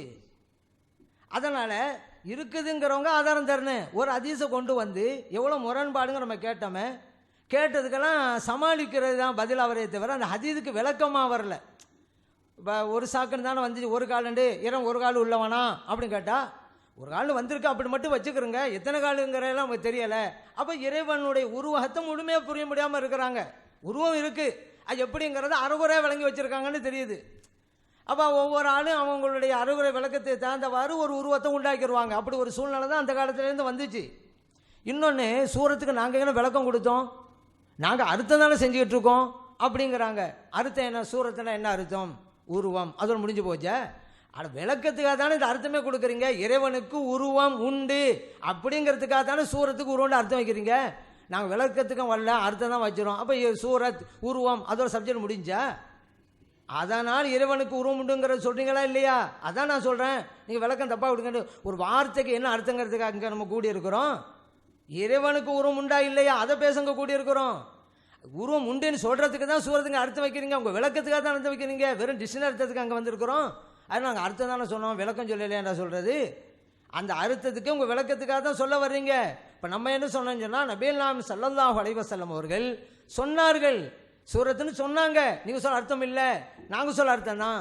நாங்கள் சொல்கிற அர்த்தத்துக்கு இறைவனுக்கு எந்த ஒரு குறைபாடும் வரல. இறைவனுடைய தஜல்லிங்கிறோம், அவனுடைய சிபத்து பண்புகள்ங்கிறோம், அவனுக்கு குறைபாடு இல்லை. ஆனால் இறைவனுக்கு நீ உருவத்தை கேட்கும்போது, கால் கொடுத்து கை கொடுத்துக்கும் போது இறைவனுக்கு குறை வருகிறது. அதனால் அப்படி செய்யாதீங்க. இறைவன் தூயவன், மாண்புமிக்கவன், மகத்தானவன் அப்படி நம்ம சொல்கிறோம். அது காரணம் இறைவன் மகத்துவப்படுத்துறதுக்கு தான். அப்போ இந்த இடத்துல இன்னொரு கேள்வி வருது. அப்போ சிபத்து அப்படின்னு சொன்னாக்கா, முதலாவதாக ஒரு சிபத்தில் வந்தான், பண்புல வந்தான், ரெண்டாவதாக ஒரு பண்புல வந்தான், அப்போ சிபத்து மாறுமா அப்படி கேட்குறான். அப்படியா? இறைவனுக்கு எத்தனை சிபத்து இருக்குது? வல்லமை, ஹயாத்து, இல்மு, கல்வி ஞானம், இராதத்து நாட்டம், சம்உ பஸரி கேட்குதல் பார்க்குதல். உடனே கேட்குதல் கண்ணு வழங்கிறாதீங்க. அப்போ கண்ணு இருந்தால் பார்க்கணும் நம்ம நிலைமை. அல்லாவுக்கு அந்த நிலைமைண்டா அல்லா நம்மள மாதிரி ஆயிடுவான். கேட்குறான். இப்போ இறைவனுக்குரிய பண்புகள் நிறைய இருக்குதுங்க. குதிரத்து இருக்குது, வல்லமை இருக்குது. அப்போ முன்பு ஒரு பண்புகளில் வந்தால் ரெண்டாவது வேறு பண்புகளில் வருகிறான். இறைவனுடைய எல்லா பண்புகளையும் நம்ம அறிஞ்சிருக்கல. அதெல்லாம் அந்த ஹதீஸில் வருது. அந்த மக்களுக்கு தெரியாத பண்பில் வந்தான். இறைவன்டா அவனுடைய பண்பு இது அப்படின்ட்டு அவங்க குர்ஆன் ஹதீஸை படித்தே தான் விளங்கி வச்சுருப்பாங்க. இறைவனுடைய எல்லா பண்புகளும் குர்ஆன் ஹதீஸும் கூறப்பட்டு விட்டதா? அப்படின்னா இறைவன் ஒரு வரைவருக்கு வந்துடுறான். அவ்வளவுதான், இந்த லிமிட்டு தான் இறைவன் வந்துடுவான். நமக்கு கூறப்பட்ட பண்புகளும் வழங்கி வச்சிருக்கிறோம், கூறப்படாத பண்புகள் எவ்வளவு இருக்குது. அப்போ இறைவன் அந்த பண்புல வரும் பொழுது தெரியல அவங்களுக்கு. அப்போ தான் சொல்கிறாங்க. அதே நேரத்தில் பின்பு இறைவன் வேறு தெரிந்த பண்பில் வரும்பொழுது அதற்காக அந்த பண்பு மாற்றி நினைக்க தேவையில்லை. வேறு பண்பு, இறைவனுக்கு ஒரு பண்பு அல்ல. இறைவன் குர்ஆனில் தன் வல்லமைகளை நிறைய எடுத்து காட்டுறான். ஒவ்வொன்றும் இறைவனுடைய பண்புகளை தான் குறிக்குது. ஆனால் ஒரு பண்பு தான் உள்ளது, அதுதான் மாறி வருகிறது அப்படின்னு சொல்ல வேணாம். ஆனால் இப்படி சொல்கிறது வேண்டாம், உருவத்துக்கு பொருந்தும். உருவம் அது மாறி வருது வந்துடும். இன்னொன்று ஒரு விளக்கம் கொடுத்தாங்க. முன்னால் பார்த்த உருவம் ஒரு சரியா இல்லையா, ஒரு மாதிரியாக இருந்துச்சான். அதான் அல்லாஹ் தான் அப்படிங்கிற அளவுக்கு மக்கள் புரிகிற மாதிரி இல்லையா. பார்த்தீங்களா? அல்லாஹ்வுடைய உருவங்கிறனால எந்த அளவுக்கு இதாகி போச்சுண்டு. அல்லாஹ்க்கு உருவம்னு சொல்கிறதுனால எந்த அளவுக்கு ஆகி போச்சு. அப்போ அல்லாஹ் மக்கள்லாம் ஒரு மாதிரி நினைக்கிற அளவுக்கு ஒரு வடிவெடுத்து வந்தானா. இப்படியெல்லாம் செய்யணுமா, அந்த அல்லாஹ் குறைப்படுத்தணுமா, மாண்பு மிக்கவனை போய். அதனால தாங்க உருவம் வேணாம் உருவம் வேணாம் இருக்க அர்த்தம். நம்ம இல்லாத அர்த்தம் சொல்லலைங்க. சூரத்துங்க வார்த்தைக்கு அரபி மொழியில் வேறு அர்த்தம் இருக்குது. அந்த இருக்கிற அர்த்தம் அது கொடுத்தா இறைவனுடைய வல்லமைக்கு எந்த குறைவும் இல்லை. சாக்குக்கும் அப்படித்தான். வேறு அர்த்தம் கொடுங்க, இறைவனுடைய வல்லமைக்கு எந்த குறைபாடும் இல்லாததும் கொடுங்க, எந்த பிரச்சனையும் இல்லை. அதைத்தானங்க நம்ம சொல்லிக்கிட்டு இருக்கோம். ஏன் இந்த மாதிரி உருவம் இருக்குன்னு சொல்லலாம் சொல்லிட்டாங்க அப்படின்ட்டு திரும்ப திரும்ப சொல்லணும். அதே போல் இன்னொன்று சொன்னாங்க, இவங்க அத்வைத கொள்கையில் இருக்கிறான்னு நான் சொல்ல வரல, அத்வைத கொள்கைக்கு வழிவகுக்கும் அப்படி தான் நான் சொன்னேன். அப்படி சொன்னதாக இருந்தால் நானும் அதே கருத்தை இப்போ பதிவு பண்ணுறேன். இப்போ இவங்க இறைவனுக்கு உருவம் உண்டு அப்படிங்கிறாங்கல்லங்க, சிலைகள் வணக்கத்திற்கு இது வழிவகுக்கும், அது அந்த கட்டத்துக்கு தான் கொண்டு போகிறாங்க அப்படிங்கிறதுக்காக தான் நானும் சொல்கிறேன். இவங்களை அப்படி சொல்லலை அப்படிங்கிற கருத்தை நானும் பதிவு பண்ணுறேன். அடுத்ததாக நம்புகின்ற தோட்டம் இல்லை அப்படிங்கிறதும், சிவத்து மாறுமா மாறாதா அப்படிங்கிறதும், இது எல்லாம் நம்ம யோசிச்சு பாருங்க. இறைவனுடைய சிவத்து எங்கேயுமே மாறாதுங்க. இறைவனுக்கு பல சிவத்தில் உண்டு. முன்பு மக்கள் தெரியாத பண்பில் வந்தான், பிறகு மக்கள் தெரிந்த பண்பில் வருகிறான், அதுதான் அப்படிங்கிறது. அதனால் நம்ம ஏற்கனவே சொன்னதை தான் இன்றைக்கும் சொல்கிறோம். அந்த சூரத்துன்னு சொன்னாங்க, மக்கள் தெரிந்த வடிவத்தில் வந்தான் என்று வரும்பொழுது அந்த கேள்வி இப்பொழுதும் இருக்கிறது. மக்கள் முன்பு அந்த உருவத்தை பார்த்தார்களா? அப்பொழுது தான் ஏற்கனவே பார்த்த வடிவத்தில் வரும்போது இது எங்கள் இறைவன் என்று அவர் ஒப்புக்கொண்டார்கள் என்று வரும். அப்போ எப்பொழுது பார்த்தார்கள், இறைவனுடைய வடிவத்தை பார்த்தார்கள்? இந்த கேள்வி இன்னும் அப்படியே தான் இருக்குது. அதே போல அந்த சாக்குங்கிற வார்த்தைக்கு கால் அப்படிங்கிற அர்த்தம் வச்சுட்டா, நீங்கள் ஏற்கனவே தெரிந்த அடையாளம் எது என்று அவங்க கேட்கப்பட்ட போது கால் என்று சொன்னாங்க. அப்படின்னு சொன்னா அவங்க அல்லாஹ்வுடைய காலை ஏற்கனவே பார்த்தார்களா? எப்பொழுது பார்த்தார்கள்? அப்படி பார்த்திருந்தா தானே கால்னு சொல்ல முடியும். இப்போ இவ்வளவு இந்த கேள்விக்கு பதில் வரல. ஆமா பார்த்தாங்க தான், இந்த கட்டத்தில் பார்த்தாங்க, அதை வச்சு கரெக்டாக சொன்னாங்க அப்படின்னு சொல்லணும். இல்லைண்டாக்கா சாக்குங்கிற வார்த்தை கால் இல்லாமல் வேற அர்த்தம் என்ன இருக்குதோ அந்த அர்த்தம் வச்சுட்டு போயிட வேண்டியதான். இறைவன் விஷயத்தில் நிறைய இருக்கு. அந்த மாதிரி குர்ஆனிலே கூட இறைவன் விஷயத்தை அப்படியே வந்துச்சு. இன்னும் சொன்னாங்க, அல்லாவே வருவான், பிடிச்சிக்கிட்டு போவான், நரத்தை கொண்டு போவான். அது அப்படியே நீங்கள் நம்பியலை. அப்போ அல்லாஹ் தஆலா மலக்குமாரனை எதுக்கு வச்சிருக்கிறான்? மலக்குமார்களை கொண்டு இறைவன் எல்லா காரியங்களையும் ஆற்றுவான், அதை தான் செய்வதாக சொல்கிறான். குர்ஆனில் அப்படி பார்த்து இப்படியே ஒவ்வொன்றும் எடுத்து பாருங்க. அன்தும் தஸ்ரஊனஹு அம் நஹ்னு ஸாரிஊன்கிறான். விவசாயம் நீங்கள் பண்ணுறீங்களா, நான் பண்ணுறோங்கிறான். இப்போ நம்ம உட்காந்து விவசாயிகளை பார்த்து இவங்களே யார் தெரியுமா அல்லான்னு சொல்ல முடியுமா? அல்லாஹ் அப்படி தான் சொல்கிறான். நீங்கள் விவசாயம் பண்ணுறீங்களா, நான் விவசாயம் பண்ணுறேன். அப்படின்னா அர்த்தம் விவசாயங்கிற அடிப்படையை, அந்த ஞானத்தை, அந்த இடத்தை, தானியத்தை எல்லாம் நான் கொடுத்துருக்கிறேன். மனுஷன் செய்கிறான், இவ்வளோ நான் செஞ்சேன். அப்போ தான் சொல்கிறான் நானே செய்கிறேங்கிறான். அவனுடைய விவசாயம் சொல்கிறது, உழுவுறது, நடவுறதெல்லாம் அல்லான்றத. அப்போ அல்லாஹ் வருவான்டா இருக்கட்டுமே, அந்த இடத்துல அல்லாஹ் வருவான்டா என்ன அர்த்தம்? அதை கொடுங்கன்னு தானே சொல்கிறான். ஹதீஸில் இல்லை, நம்ம மறுக்க இல்லைங்க. ஏத்தில்லா அல்லாஹ் வருவான்னு இருக்குதுல்ல, அல்லாஹ்வுடைய கட்டளை வரும்னு சொல்லுங்கள், அல்லாஹ்வுடைய ஆர்டர் வரும்னு சொல்லுங்கள். இது என்ன குறைஞ்சி போச்சு? அல்லாஹ்வுடைய மாண்பு அப்படியே பாதுகாக்கப்படுதா இல்லையா? மகத்துவம் இருக்குதா இல்லையா? எனக்கு வேறு வருத்தம் பிரச்சனை வருது இல்லைங்க. அதே போல் குர்ஆனில் அல்லாஹ் தஆலா சொல்லிட்டான், மக்கர் அல்லாஹ் அப்படிங்கிறான். அல்லாஹ் ஹைருல் மாக்கிரீன்கிறான். அல்லாஹு தஆலா மோசடி செய்பவன்கிறான். அல்லாஹ் சொல்லிவிட்டான் மோசடி செய்வான்டு, அதனால் அல்லாஹ் மோசடி செய்வான் தான் அப்படியே நம்பணும் அப்படி சொல்லுவல. மோசடி அப்படி வந்தால் அந்த இடத்துல என்ன அர்த்தம் கொடுக்கணுமோ அதில் கொடுக்கணும். அப்படியே வந்துருச்சு. அதனால தான்டாக்கா வந்த வரட்டும், என்ன இறைவனுக்கு பொருத்தமான மீனிங் கொடுங்க. வஹுவ ஹாதிஉஹும் அப்படிங்கிறான். அல்லாஹு தஆலா ஏமாற்றுவான் அப்படிங்கிறான். அல்லாஹ் தஆலா மோசடி செய்வான் அப்படிங்கிறான். இப்போ அதுக்கான அதெல்லாம் அர்த்தம் கொடுக்குறதா? வஸ்ஸமா பனைனாஹா பிஐதின்கிறான். நாம் தான் அந்த வானத்தையோ படைத்தோம். பனையனாகன்னு சொன்னால் கொத்தனார் வேலைங்க. கொத்தனாருக்கு பண்ணான்னு தான் சொல்கிறது. அல்லாஹ் தஆலா கொத்தனார் வேலை பார்த்தான்னு சொல்லுவீங்களா நீங்கள்? எதுக்கு எந்த அர்த்தம் அப்படின்னு பாருங்க. அல்லாஹ் தஆலா தன் மலக்குமார்கள் வச்சு இப்போ ரிசுக்கை நமக்கு தர்றாங்க. நான் தான் ரிசுக்கு தர்றேங்கிறான். ஒரு ஆள் சோறு தண்டு போகிறாரு. அல்லாஹ் சொல்லிட்டான் நான் தான் தர்றேன்டு. இப்போ சோறு தண்டு போனாலும் அல்லாஹ் நீங்கள் சொல்லுவீங்களா? அல்லாஹ் சொல்லியிருக்கிறான் நான் தான் ரிசுக்கு தர்றேன்டு. அல்லாஹ்வுடைய ஏற்பாட்டு மூலம் நடக்குது. நமக்கு தந்தது ஒரு மனிதர் தான். அல்லாஹ் சொல்கிறான் நான் தந்தேன்டு. அங்கேயும் அல்லாஹ்வுடைய கட்டளை பிரகாரம் மலக்குமார்கள் செய்வாங்க. அல்லாஹ் சொல்கிறான் நானே வருவேன், நானே செய்வேங்கிறான். அல்லாஹ்வுடைய கட்டளை வரும், அப்படி வழங்குங்க. இப்போ என்ன பிரச்சனை அப்படின்னு சொன்னால், நம்ம கொடுக்குற விளக்கம் இறைவனுடைய வல்லமைக்கும் மாண்புக்கு எந்த குறைவும் ஏற்படுத்தவில்லை. ஆனால் இறைவனுக்கு உருவம் அப்படிங்கிற அந்த மோசமான கருத்தை கொடுக்கின்ற போது எவ்வளவு விபரீதமான விளைவுகள் எல்லாம் ஏற்படுகிறது அப்படிங்கிறவங்க யோசிக்கணும். அப்போ ஒரு கால் இருக்குன்னு மட்டும் சொன்னாங்க, மற்ற பற்றியெல்லாம் சலாசம் சொல்லலைண்டா இறைவனை பற்றி அவங்க உருவத்தை பற்றி சரியாக விளக்காமல் போயிட்டாங்கல்ல வரும். இறைவன் உருவம் இல்லைன்னு வாதிட்டாக்கா. ஏன் அல்லாஹ் உருவம் இருக்குது, ஸல்லல்லாஹு அலைஹி வஸல்லம் அந்த அல்லாஹ் விளக்கிறதுக்கு தான் அந்த உலகம் வந்தாங்க. ஒரு காலம் மட்டும் சொன்னாங்கங்க, மற்றையெல்லாம் சொல்லலைங்க. அப்படிலாம் வந்துடும். வேறு கால்கள் இருக்கலாம் என்று வாதிட்டால் அந்த பிரச்சனை வரும். இல்லைன்னா ஒரு கால் தான், சலாசம் ஒரு காலை சொன்னாங்க அப்படின்னு சொல்லணும். அல்லாஹ் சொன்னான்னு சொல்லணும். ஒற்றை கால் வேறு கால் இருக்கலாம் என்றாலே அப்போ இறைவனை பற்றி சரியாக சொல்லாமல் போயிட்டாங்க ஸல்லல்லாஹு அலைஹி வஸல்லம் என்று தான் வரும். அதனால தான் நம்ம சொல்கிறோம். இப்போ அல்லாஹ் குர்ஆனில் கூட இதை எச்சரிக்கை விடுத்து தான் சொல்கிறான். ஃபஅம்மல்லதீன ஃபீ குலூபிஹிம் ஸைகுன் ஃபயத்தபிஊன மா தஷாபஹ மின்ஹு இப்திகாஅல் ஃபித்னா. அல்லாஹ் சொல்கிறான், இந்த முத்தஷாபிஹான ஆயத்துக்கு குழப்பத்தை உண்டு பண்ணுவதற்காக சில விளக்கம் தருவார்கள். இது ஆபத்து. யாருடைய உள்ளத்தில் குழப்பம் இருக்குதோ அவங்க தான் அந்த விளக்கம் கொடுப்பாங்க என்று அல்லாஹ் தஆலா எச்சரிக்கை விடுக்கிறான். அதனால நாம் இந்த முத்தஷாபிஹான ஆயத்துக்கு விளக்கம் கொடுப்பதா இருந்தா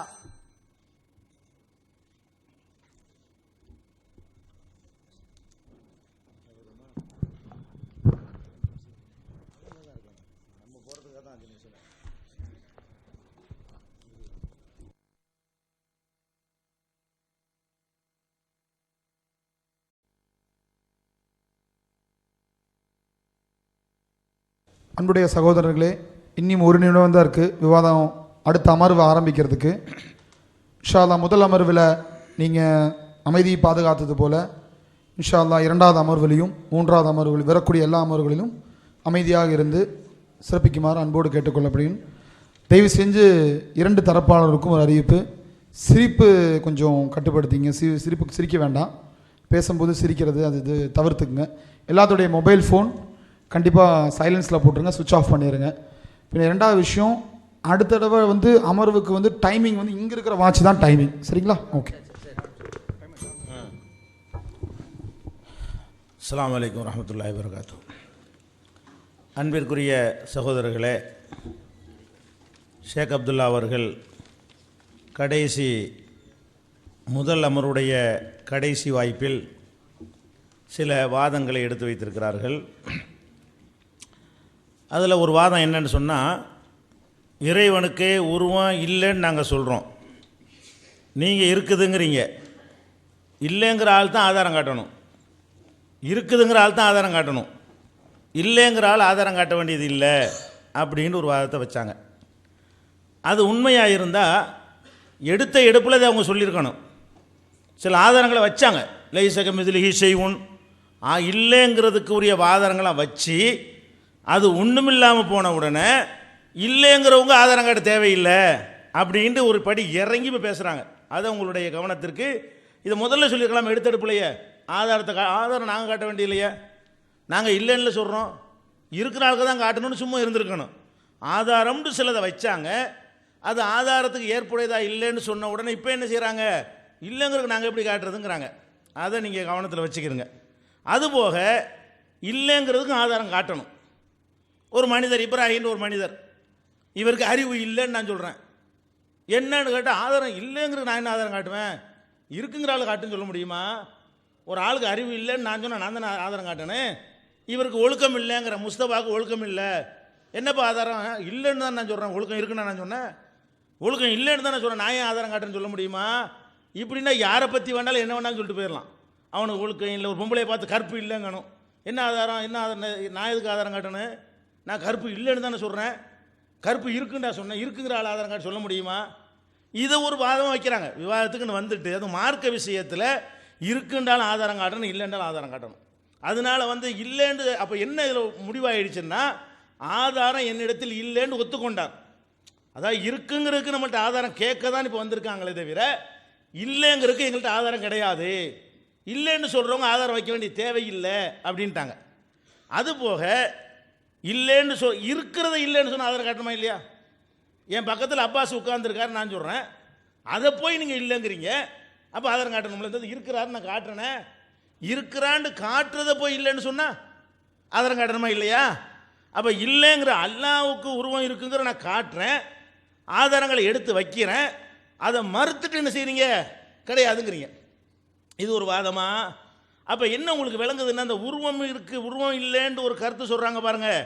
இந்த கருத்துரை யாருக்குமே எந்த ஒரு குர்ஆன் வசனமும் ஆதாரமாக இல்லை, எந்த ஒரு ஹதீஸும் ஆதாரமாக இல்லை.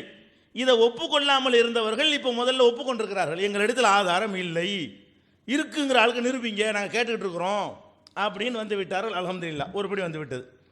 அடுத்து என்ன கேட்குறாங்கன்னு கேட்டால், இவங்களுடைய பாயிண்ட்லாம் எங்கே இருக்குன்னு கேட்டால், உருவம் இருக்குன்னு சொன்னால் உருவ வழிபாட்டில் கொண்டு விட்டுரும்.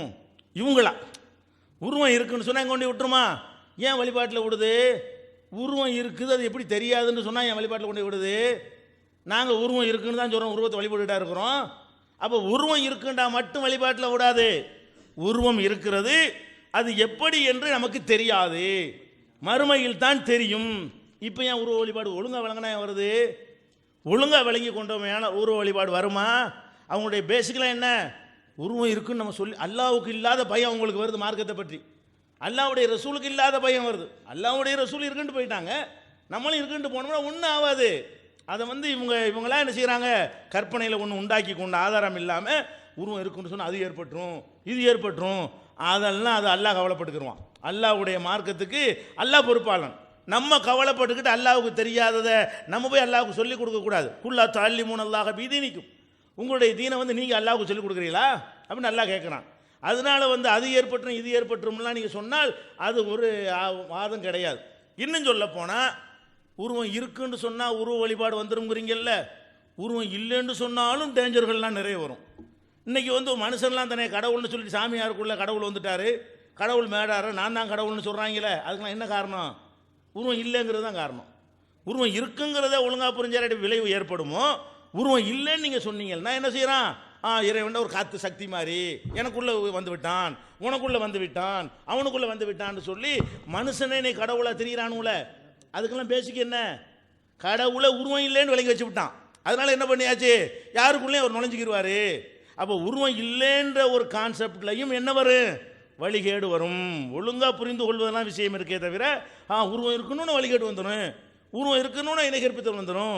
இந்த வள்ளலார் இருந்தார், அவர் வந்து ஜோதி வடிவமாக கடவுளை பார்த்தாரு, கடவுள் உருவம் இல்லைன்றாரு. அது சரியா? அப்போ நமக்கு உருவம் இல்லைன்னு சொல்லி வழிகேட்டுக்கு போயிருக்கிறாரு. அப்போ உருவம் இருக்குங்கிறதுலையும் வழிகேட்டுக்கு போவார்கள், உருவம் இல்லைங்கிற வழிகேட்டுக்கு போவார்கள். அது நமக்கு தேவையே இல்லை.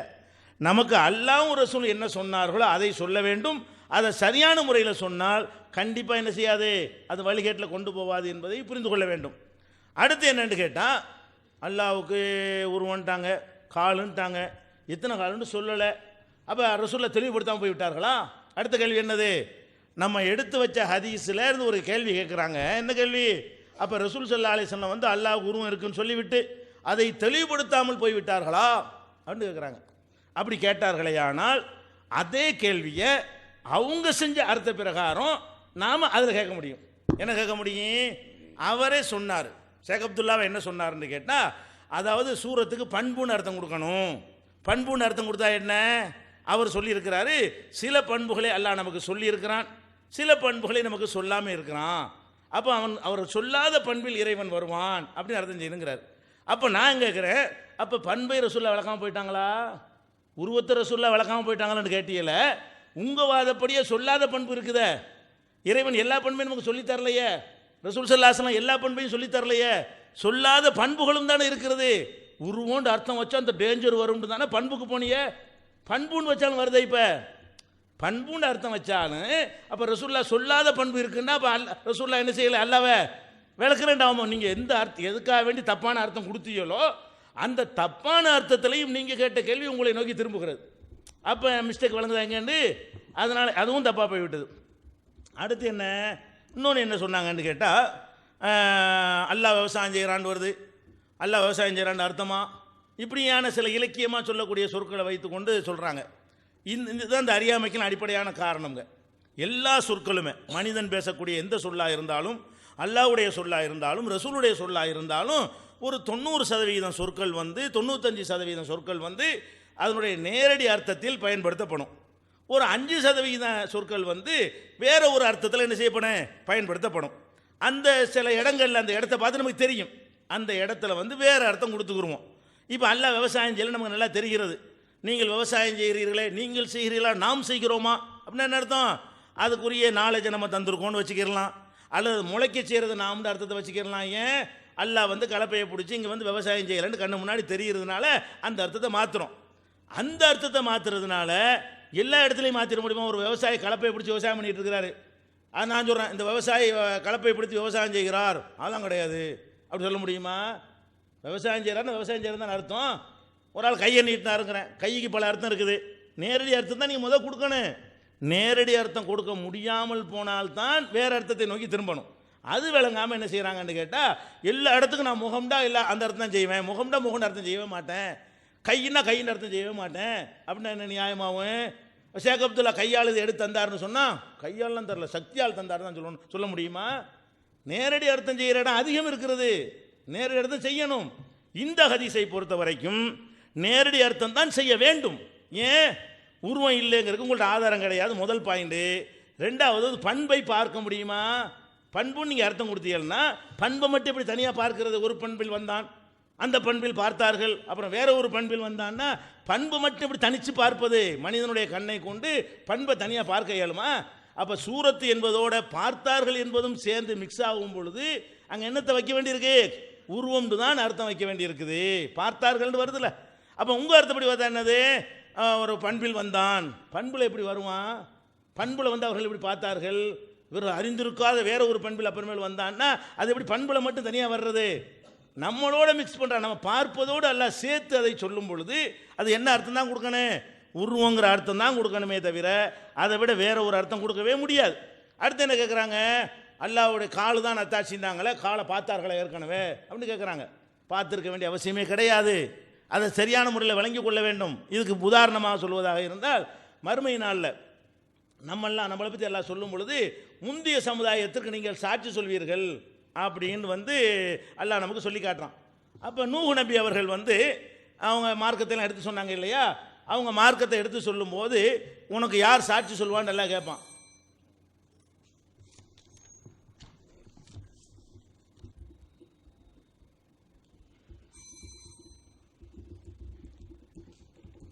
அஸ்ஸலாமு அலைக்கும் வரஹ்மத்துல்லாஹி வபரகாத்துஹு.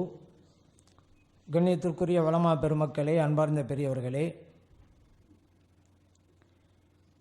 முன்பு வைக்கப்பட்ட கருத்துக்களுக்கு பதில் சொல்லிட்டு மற்ற விஷயங்களுக்கு நான் வர்றேன்.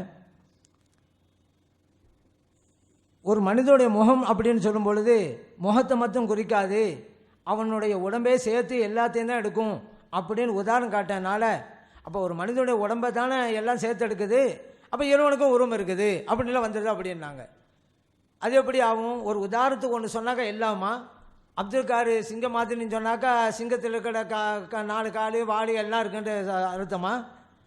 அப்போ இங்கே என்ன புரியணும்? முழுமையாக எடுக்கும் அப்படின்னு தான் அர்த்தமே தவிர, இப்போ அல்லாஹ் எல்லாத்தையும் எடுக்கும், அல்லாஹ் தான் உருவம் இல்லைன்னு நம்ம சொல்கிறோமே. அப்போ இறைவன்ட்டு நம்ம யாரை சொல்கிறோமோ அவன் எல்லாரையும் எடுக்கும், அவனோட உஜூத் அனைத்தையும் எடுக்கும். அப்படி தான் எடுக்கணும்.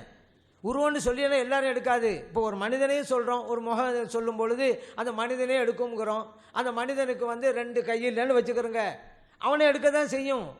இல்லை அவனுக்கு தான் 2 கை இல்லை, இவனுக்கு உருவம்னு சொல்லிட்டீங்கல்ல, அந்த வார்த்தை இவனுக்கு பொருந்தாது, ஏன்னா மற்றவங்களும் 2 கை இருக்குது, இவன் 2 கை இல்லைன்னு சொல்ல முடியாது.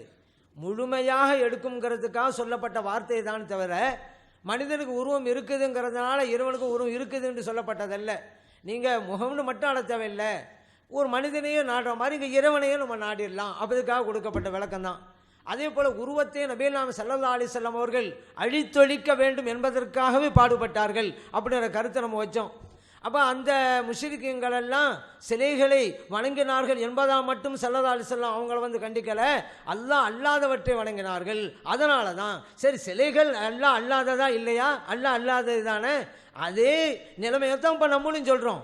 யார் இறைவனுக்கு உருவம் உண்டுங்கிற கற்பனையில் கொண்டு வந்தாலும் அவர்கள் இறைவனை வணங்கவில்லை.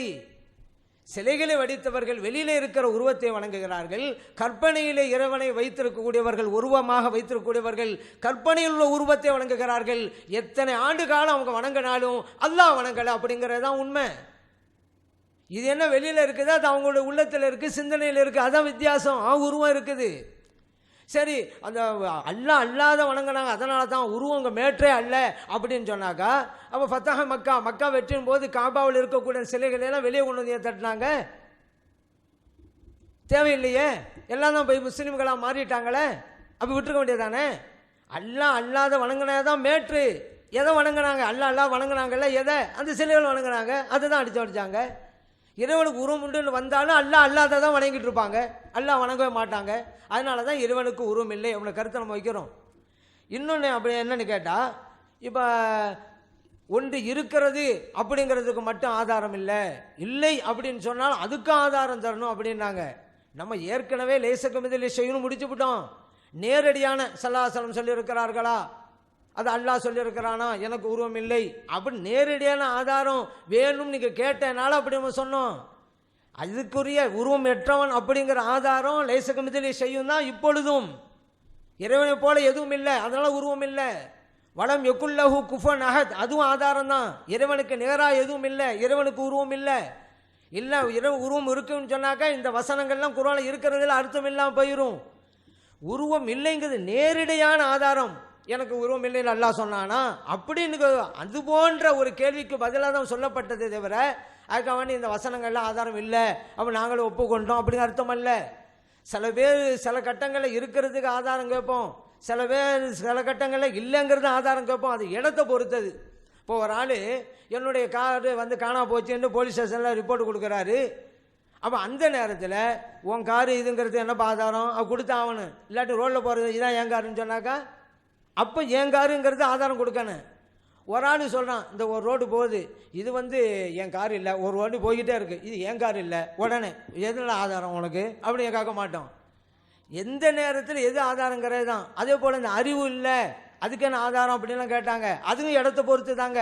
ஒரு ஆள் நல்லா நம்மளை மாதிரி ஒருத்தன் போய்கிட்டு இருக்கான் வந்துக்கிட்டு இருக்கிறான், திடீர்னு அவனுக்கு அறிவு இல்லைன்னு சொன்னால் ஏன்பா நல்லா தான் இருந்தாங்கும் பொழுது அறிவு இல்லைன்னு வந்தோடனே என்ன ஆதாரம்?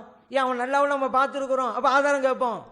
ஒரு ஆள் பைத்தியமாகவே தெரிஞ்சுக்கிட்டு இருக்கிறான்னு வைங்க ரோட்லையும், இந்த நேரத்தில் அவன் அறிவு இல்லைண்டா அதுக்கு ஆதாரம் கேட்க மாட்டான், ஏன் அவன் பைத்தியமாக தான் இருக்கிறான். இந்த நேரத்தில் அவன் அறிவு இல்லாமல் எவனா சொன்னான் இல்லை அவன் பைத்தியத்தை போய் அறிவு இல்லைங்கிற என்னடா ஆதாரம் கேட்போம். அப்போ அறிவு இல்லைங்கிறதுக்கு ஆதாரம் கேட்போம், அறிவு இல்லைங்கிறதுக்கு ஆதாரம் கேட்போம். இடத்தை பொறுத்தது. சரி இது இல்லாமல் அல்லாஹ் ஒருவன் அப்படிங்கிறது ஆதாரமாகவும் நான் கேட்குறேன். நான் குர்ஆனே ஹதீஸே ஆதாரம் தாங்க அப்படின்னு கேட்டேன். நீங்கள் நானாக்கா இந்த மாதிரி உதாரணம் அறிவில்லைக்கு அதுக்கு என்ன ஆதாரம்? இதெல்லாம் சப்ஜெக்டே அல்ல, இது உலக மேட்ரு. சில கட்டங்களில் இருக்குங்கிறது ஆதாரம் வேணும், சில கட்டங்களில் இல்லைங்கிறதுக்கு ஆதாரம் வேணும். உலக மேட்ரு. நம்ம பேசிட்டு இருக்கிறது மார்க்க சம்பந்தப்பட்ட விஷயம். இறைவனுக்கு உருவம் உண்டுங்க வாதிக்க வந்திருக்கிறீங்க, அதுக்கு நீங்கள் ஆதாரம் இருக்குன்னு கேட்டீங்களாங்க. இந்த ஆதாரம் ஆயத்தை தூக்கி போடணும், ஹதீஸை எடுத்து போடணும். ஹதீஸ் எடுத்து போட்டோமே சொல்லக்கூடாது. நீங்கள் சொன்ன ஹதீஸ் முரண்படுதுன்னு சொல்லிட்டோம். மக்கள் பார்க்கல, அங்கே பார்த்த இரவு வர்றாண்டு வருது. மக்கள் வந்து சாக்க இதுவரைக்கும் பார்க்கல, காலை பார்க்கல. நீங்கள் அறிந்த அந்த கால் உள்ள இறைவன் வருவாண்டு வருது. அப்போ அதனால் இந்த அர்த்தம் கொடுக்காதீங்கன்னு நாங்கள் அப்பே வச்சிடலாம், ஹதீஸுக்கு விளக்கமாக வச்சுட்டோம்.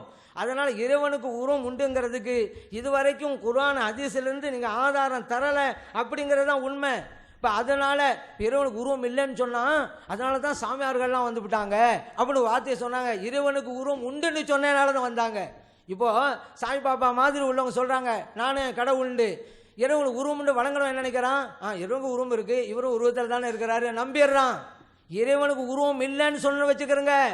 1000 சாய்பாபா வந்தாலும் சரிதான், இறைவனுக்கு உருவம் இல்லை, சாய்பாபா உருவ வடிவத்தில் இருக்கிறாரு, இவர் எப்படி கடவுளாக இருக்க முடியும்? மறுப்பான். அதனால் ஏகத்துவ கொள்கைக்கு இறைவனுக்கு உருவம் இல்லை என்று சொன்னாதான் சரியாக வரும். இல்லாட்டி அவன் நான் கடவுள் கடவுள்னு சொல்கிற சாமியார்களை எல்லாம் கடவுள் ஒப்புக்கொண்டுருவான். ஏன் இறைவனுக்கு உருவம் தான் சொல்லி கொடுத்தாச்சே. அதுவும் 2 உருவம் வேற சொல்லியாச்சா. முந்தின ஒரு உருவம், 2வது உருவம், அப்போ சாய்பாபா ஒரு உருவம், இன்னொரு சாமியார் ஒரு உருவம், அப்படிலாங்க வந்துடு. ஈமானுக்கு ஆபத்து வராதா? அப்போ அல்லாஹ் வணங்குறோம் நம்ம சொல்லிக்கிட்டு இருப்போம், அல்லாதவங்கள தான் வணங்கிட்டு இருப்போம். சிந்தனை இருக்கக்கூடிய ஒரு இறைவன் கற்பனை பண்ணிட்டு இருக்கிறத வணங்கிட்டு இருப்போம்.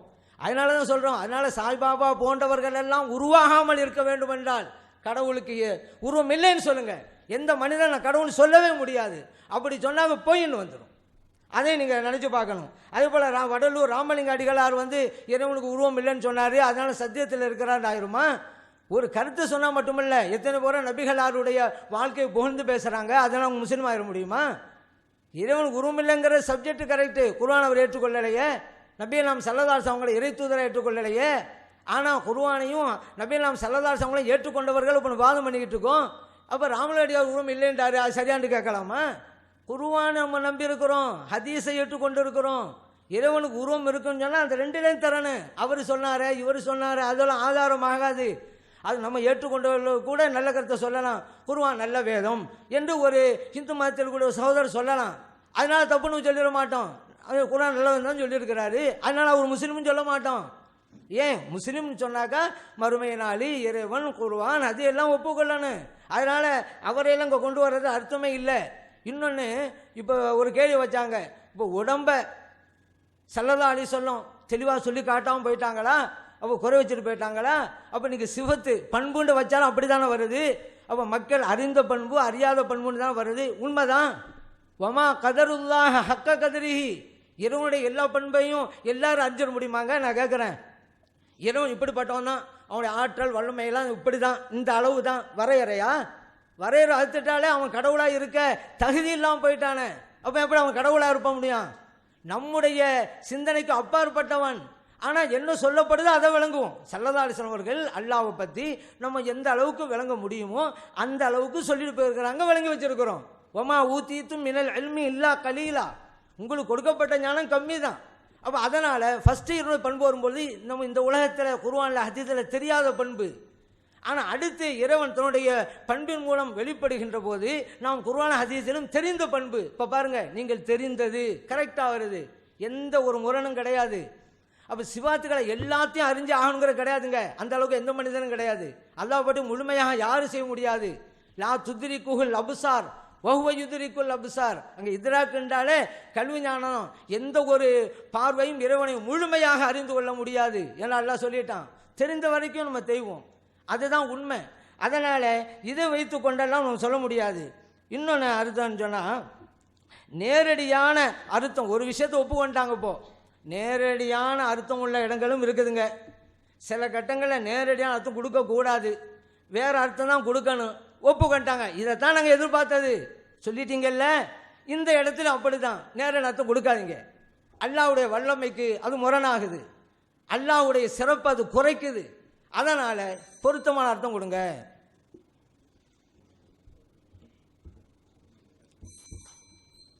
அன்பிற்குரிய சகோதரர்களே, ஒரு மனிதர் எடுத்து வைக்கிற வாதம் தவறு என்பதற்கு கஷ்டமில்லாத வழி என்னன்னு சொன்னால், அவர் தனக்குத்தானே முரண்படுவது.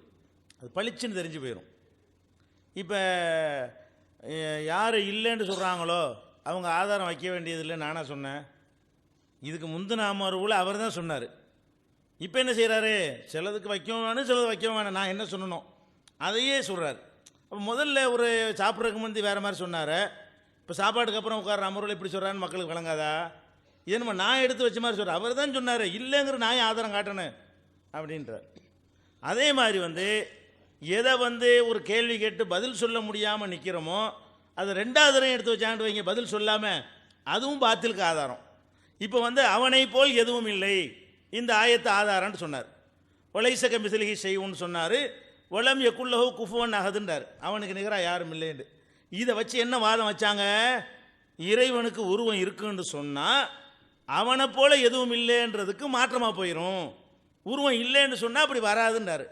நம்ம என்ன சொன்னோம், உருவம் இல்லாத விஷயங்களும் உலகத்தில் நிறைய இருக்கிறது.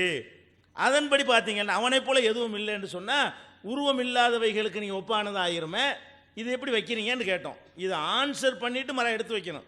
அதை ஆன்சர் பண்ணாமல் பகல் பூரா அதை விட்டுட்டு உங்கள்கிட்ட ஆதாரமாக இல்லைன்னு என்ன செய்கிறாருன்னா, எது முனை மழுங்கின ஆயுதமோ உடஞ்சி போச்சோ அதை மறுபடியும் கொண்டாந்து வைக்கிறீங்க. அப்படின்னா எனக்கு பதில் சொல்லுங்கள், அல்லாஹ் கேட்குறாங்கிறீங்க. மனுஷன் கேட்குறான், அவனை போல் எதுவும் இல்லை அதனால் அல்லாஹ் கேட்க மாட்டான்.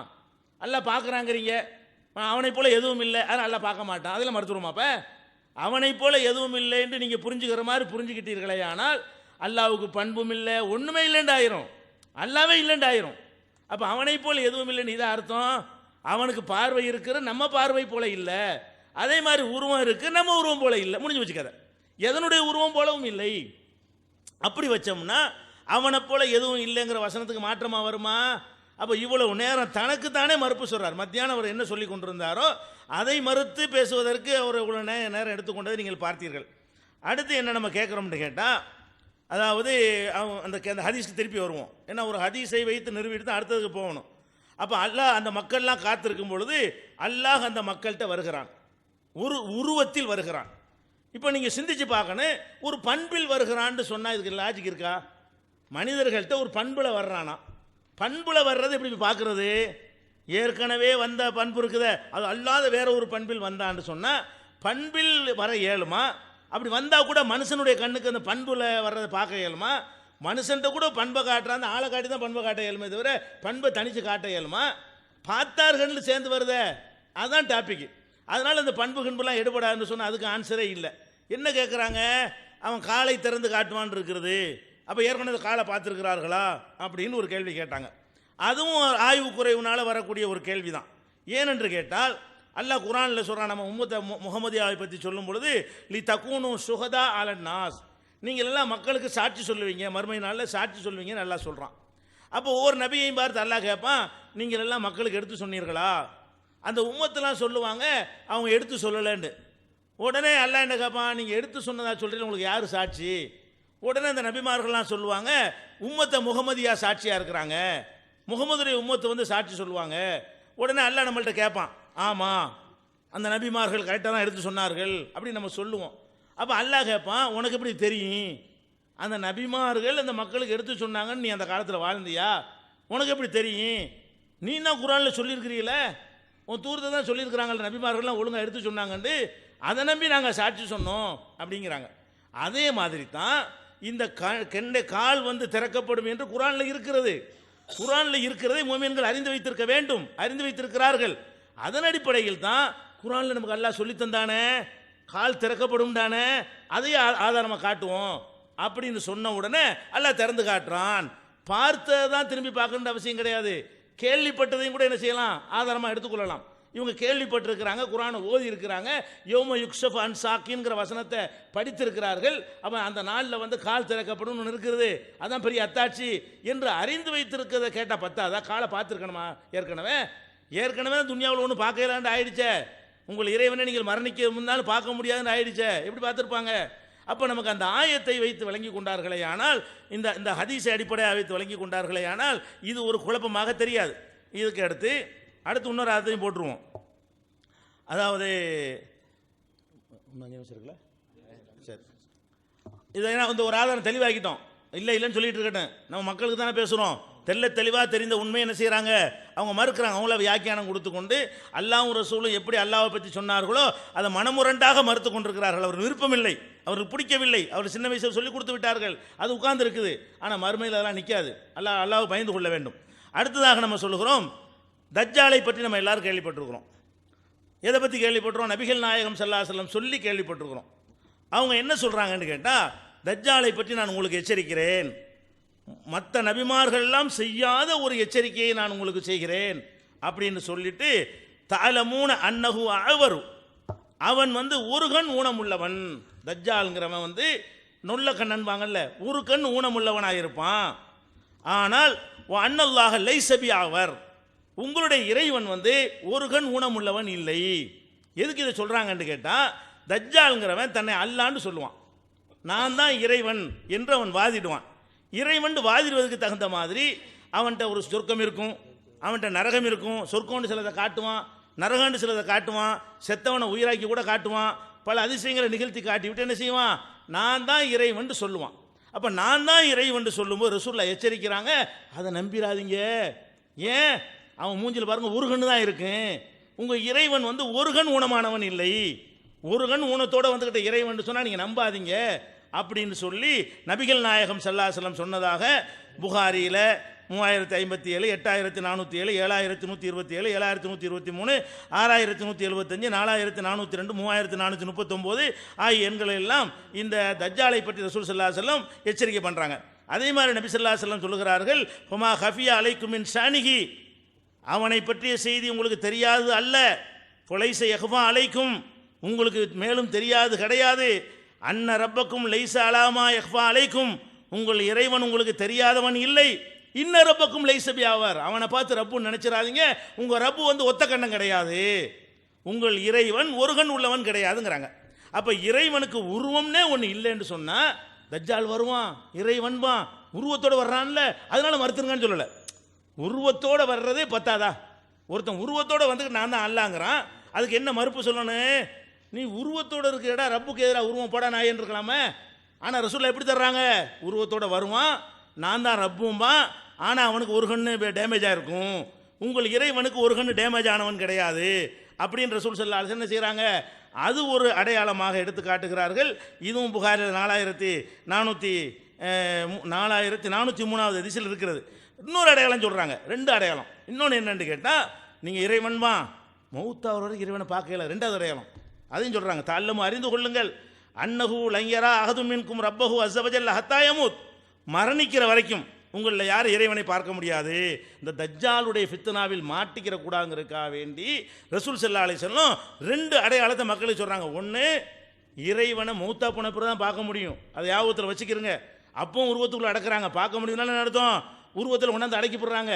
ரெண்டாவது அடையாளம் என்ன சொல்கிறாங்கன்னு கேட்டால், உங்கள் இறைவன் வந்து நொல்ல கண்ணன் கிடையாது, நல்ல கண்ணன் உங்கள் இறைவன்.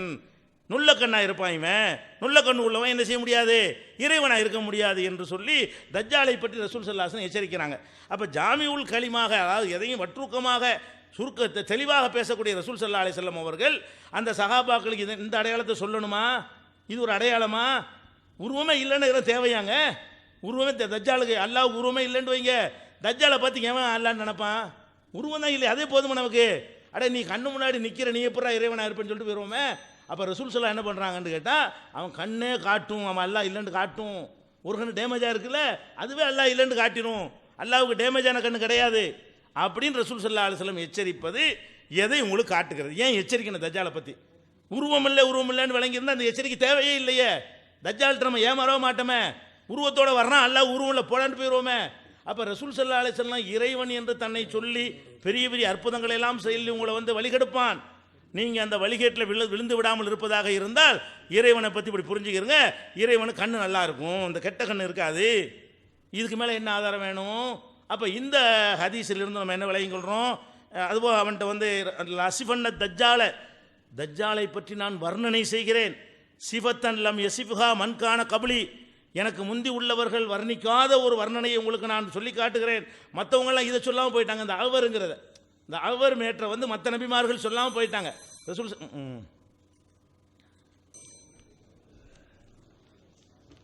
அன்பானவர்களே, யார் முன்னுக்கு பின் முரணாக தங்களுடைய கருத்தை மாற்றிக்கிட்டு இருக்காங்க அப்படிங்கிறத இப்போ நீங்கள் புரிஞ்சுக்கலாம். நம்ம என்றைக்குமே இறைவன் உருவமற்றவன் அப்படிங்கிறதுல ரொம்ப பிடிப்போடு இருக்கிறோம். அப்போ இறைவனுடைய உறுப்பு மாதிரி சில வசனங்கள்லாம் வருதுங்க, சில வார்த்தைகளை கொண்டு அதுக்கு வேறு வேறு அர்த்தம் அப்படின்னு நம்ம சொல்லிக்கிட்டு இருக்கோம்.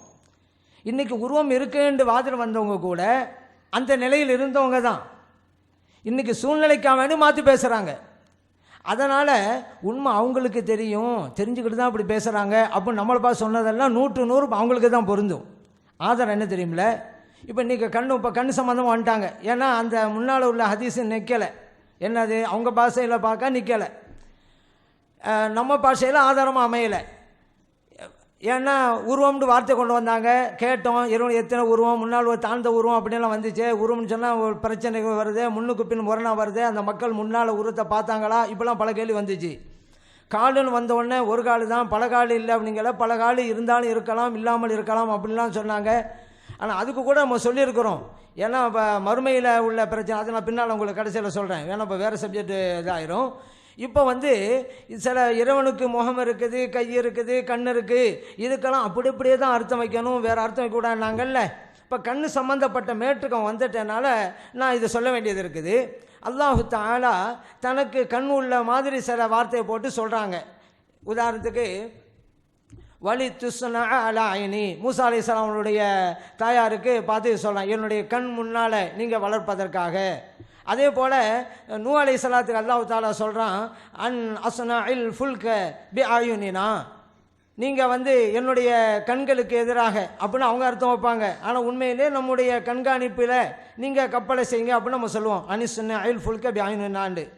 அதே போல் தஜ்ரி பி ஆயுனினா, அந்த கப்பல் ஓடும், பி ஆயுனினா நம்முடைய கண்காணிப்பில், அவன் நம்ம அர்த்தம் வைப்போம். ஆனால் அவங்களாம் சொல்லுவாங்க, இல்லை கண்ணுன்னா கண்ணு தான் அப்படின்ற அர்த்தம் வைப்பாங்க.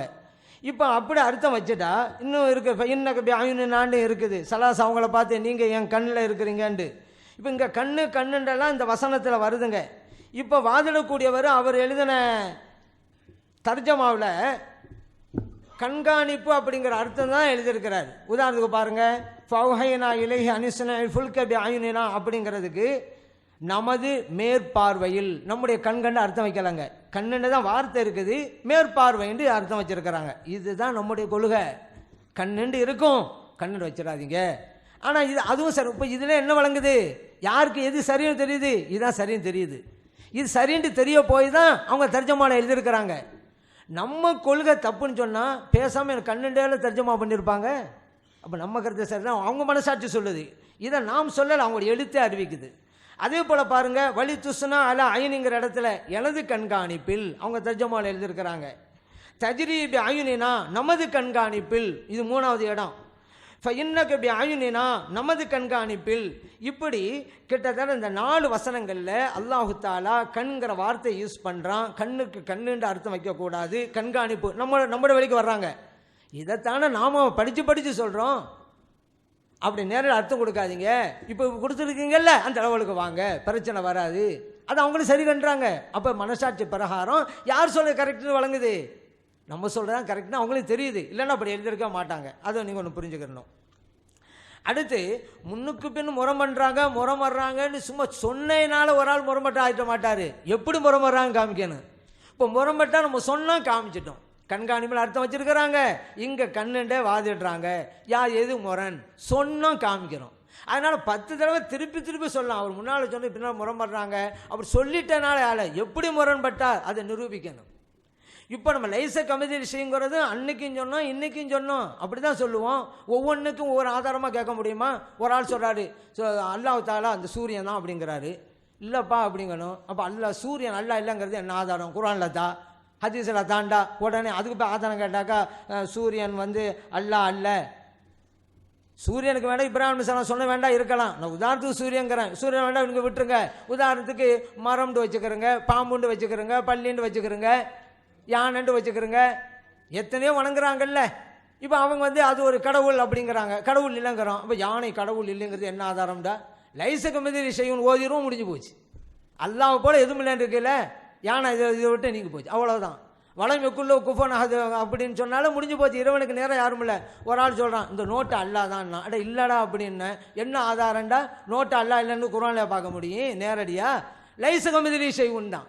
அப்போ எல்லாத்துக்கும் அழகான ஆதாரம் அது லைச கமிதி செய்யுங்கிறது.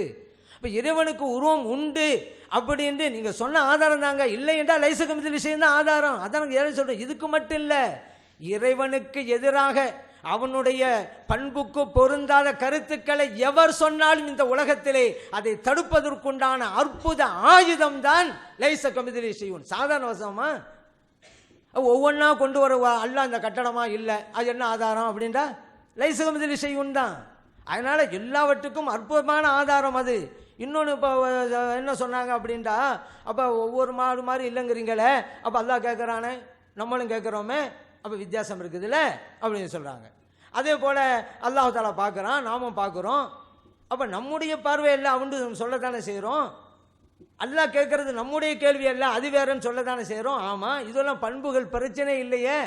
நீங்கள் உருவன்னு சொன்னதானங்க பிரச்சனை வருது. மனிதனுக்குண்டான அனைத்து பலவீனமாக எல்லாம் வந்துடுமாங்க. ஒன்றல்ல இரண்டல்ல, ஏற்கனவே ஓதுன வசனம் தான் அது. அது காலி விஷயமா இருந்தாலும் சரி, ஹதீஸில் வருது.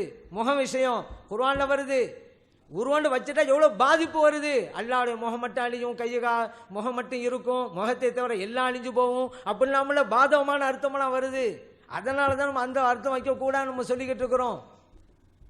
அதனால் இப்போ பண்பை பற்றி சொல்லும்போது எந்த பிரச்சனையும் இல்லை. அப்படி வந்துட்டோம்னு வச்சுக்கிறேன். ஏன் இதோட நிப்பாட்டினீங்க, இன்னும் நிறைய இருக்குது.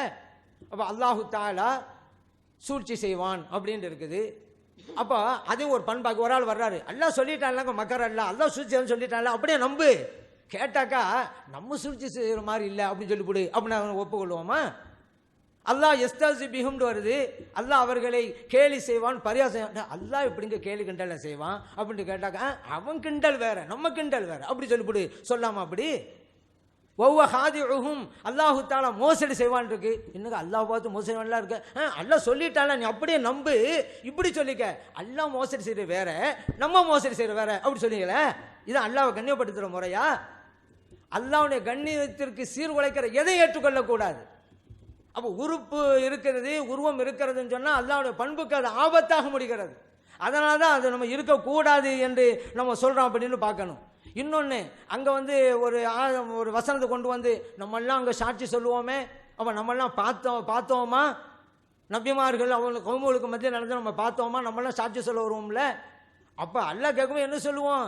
எங்கள் நபி ஸல்லல்லாஹு அலைஹி வஸல்லம் எடுத்து சொன்னாங்க, அதை வச்சு சொல்லுவோம் அப்படிமோ. நாங்கள்லாம் பார்த்தோம், இவங்க போய் சொன்னாங்க, அவங்கெல்லாம் கேட்கல, பார்த்தோம் அப்படி நம்ம சொல்லுவோமே. எங்கள் நம்பி சொன்னாங்க இறைவனே, அதை வச்சு சொல்கிறோன்றுவோம். ஆனால் இங்கே ஹதீஸில் எப்படி இருக்குது? தாரிஃபு உணவுண்டு இருக்குது, உங்களுக்கு தெரிந்த சாக் அப்படின்னு வருது. அப்போ மக்கள் எல்லாம் நாங்கள்லாம் குர்ஆனில் சாக்குன்னு வந்துச்சு, அதை தெரிஞ்சுக்கிட்டோம்னு சொன்னாங்களே. சாக்குன்னு என்ன? தெரிந்தோண்டு வருதுல. இப்போ இங்கே இருக்கக்கூடியவங்களாம் சாக்கள் என்ன விளங்கி வச்சிருக்கிறீங்க? அப்போ விளங்குனா தானே சொல்ல முடியும். ஹதீஸ்ல வருது, நீங்கள் விளங்கி வைத்திருக்கிற சாக். நீங்கள் அல்லாவுடைய காலுன்னு இங்கே வழங்கினா அந்த காலை எப்படி வழங்கி வச்சிருக்கீங்க நீங்கள்லாம்? இல்லை அல்லாஹ் குர்ஆன்ல சொன்னா சாக்கண்டு, அதை வச்சு நம்ம சொல்கிறோம். அப்படி ஹதீஸில் இல்லையே, நீங்கள் சொன்னா சரியா போச்சா? ஹதீஸில் அது இருக்கணும். அங்கே தாரிஃபூனஹுன்னு வருது. நீங்கள் விளங்கி வைத்திருக்கிற, குர்ஆனில் சொல்லப்பட்டவெல்லாம் கிடையாது, ஹதீஸில் வந்திருக்கிற எல்லாம் கிடையாது. நீங்கள் விளங்கி வைத்திருக்கிற. அப்படி எப்படி விளங்கி வச்சிருங்க நீங்கள்லாம் அங்கே போய் சொல்ல? அதனால் இங்கே வந்து சிபத் தான் சொல்லணுங்க. சிபத்து வந்து எந்த பிரச்சனை? இப்போ இன்னொன்று கேட்டாங்க, சிபத்தை எப்படி பார்க்க முடியும்? நாங்கள் பார்க்கலாம். அல்லாவோட வல்லமை இப்போ நீங்கள் பார்க்கலையா? இன்னெல்லாம் அல்லா குல்லிஷன் கதை, அல்லாவுக்கு கூவத்திற்கு வல்லமை இருக்குன்னு சொல்கிறோம்ல, அல்லாவுடைய கூவத்தை இந்த உலகத்தில் பார்க்குறீங்களா இல்லையா? ஒவ்வொரு பொருளும் பார்க்குறீங்க அல்லாவோட வல்லமையை. அதுக்காண்டி குதிரத்துன்றோன்னா தனியாக ஒன்று அது ஒரு வடிவெடுத்து வருமே. நாங்கள் வடிவமே கூடான்னு சொல்லியிருக்கும் போது அல்லாவுடைய உள்ளமைகளும் அல்லாவுடைய சிவத்துக்கும் ஒரு வடிவம் இருக்கிறது வரும்டா சொன்னோம். இல்லை, அல்லாவுடைய இராதத் நாட்டம் இருக்கிறது, அதுவும் இறைவனுடைய வல்லமை இந்த உலகத்தில் பார்க்குறோமா இல்லையா? அதனால இந்த உலகத்திலே அல்லாவுடைய சிவத்தை கண்டுகிட்டு தான் இருக்கிறோம். எப்படி காணணுமோ அப்படி கண்டுகிட்டு இருக்கிறோம். அதுதான் உண்மை. அந்த மாதிரி அங்கேயும் அங்கே சாக்குங்கிறக்கு சித்தத்தில் கடுமைன்னு சொன்னோம்ல, அந்த அமளி துமளி மறுமையினுடைய நிகழ்வுகள் எல்லாம் இறைவனுடைய கட்டளையால் ஏற்படுபவை.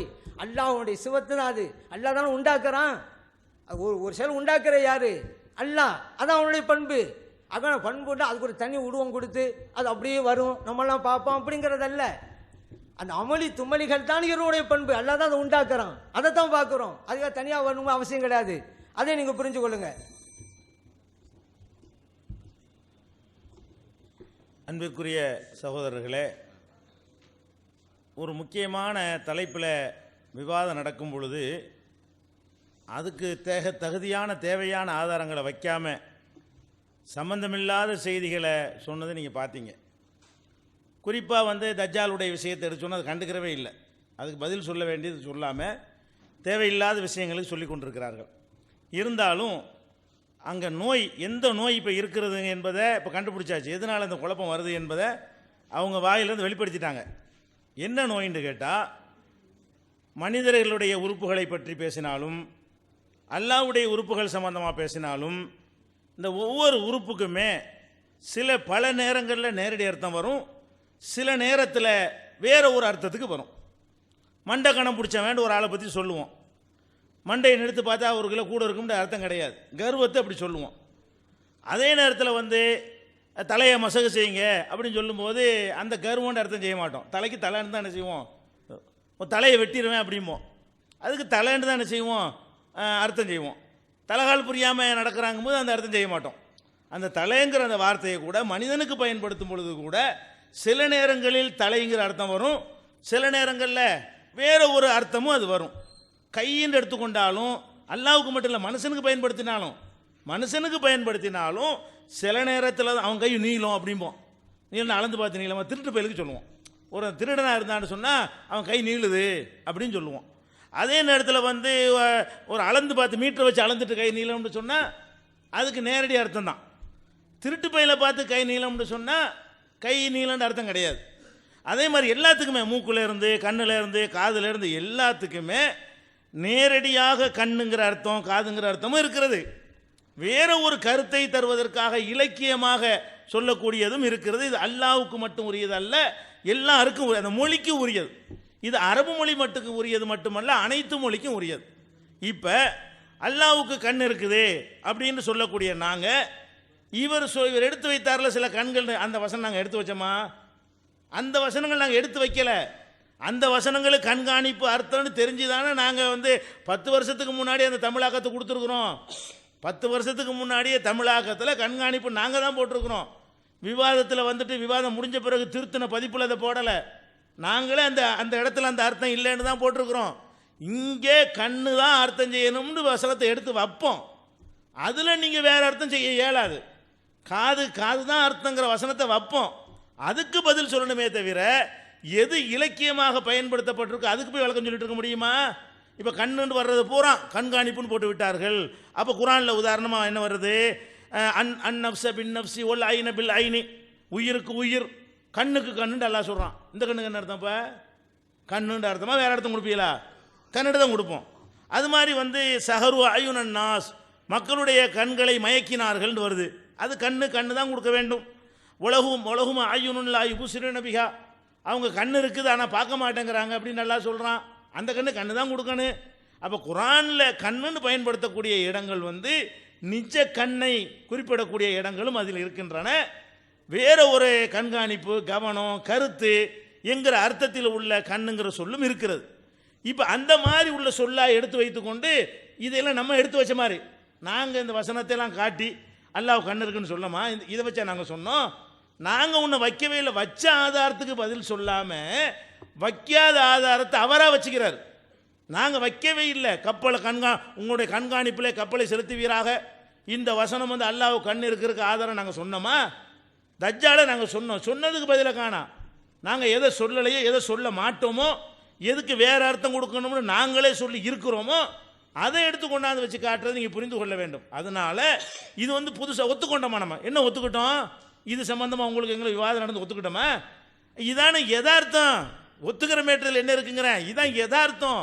எந்த மொழியில் பேசுவதாக இருந்தாலும் அந்த சொல்லுக்கு நேரடி அர்த்தம் அதிகமான இடங்களில் வரும். மிகச்சில இடங்களில் அது கூட நேரடி அர்த்தம் செய்வதற்கு வழி இல்லாவிட்டால், நேரடி அர்த்தம் செய்வது இடைஞ்சல் வந்தால் வேற ஒரு அர்த்தத்துக்கு மாறுவோம். அந்த அடிப்படையில் தான் அவர்களிடத்தில் இறைவன் வந்தான், ஒரு உருவத்தில் வந்தான். நேரடி அர்த்தம் இங்கே செய்யலாம், செஞ்சால் இடைஞ்சல் இல்லை, செய்யணும். இதை மாற்றுவதற்கு எந்த ஒரு அவசியமும் இல்லை. மாற்றினாதான் குழப்பம் வரும். பண்பில் வந்தான்னு சொன்னால் பண்பை எப்படி அவங்க பார்ப்பாங்க, பண்பை மட்டும் பிரித்து எப்படி பார்ப்பாங்க அப்படிங்கிற அடிப்படையில் அந்த கேள்வியை கேட்குறோம்.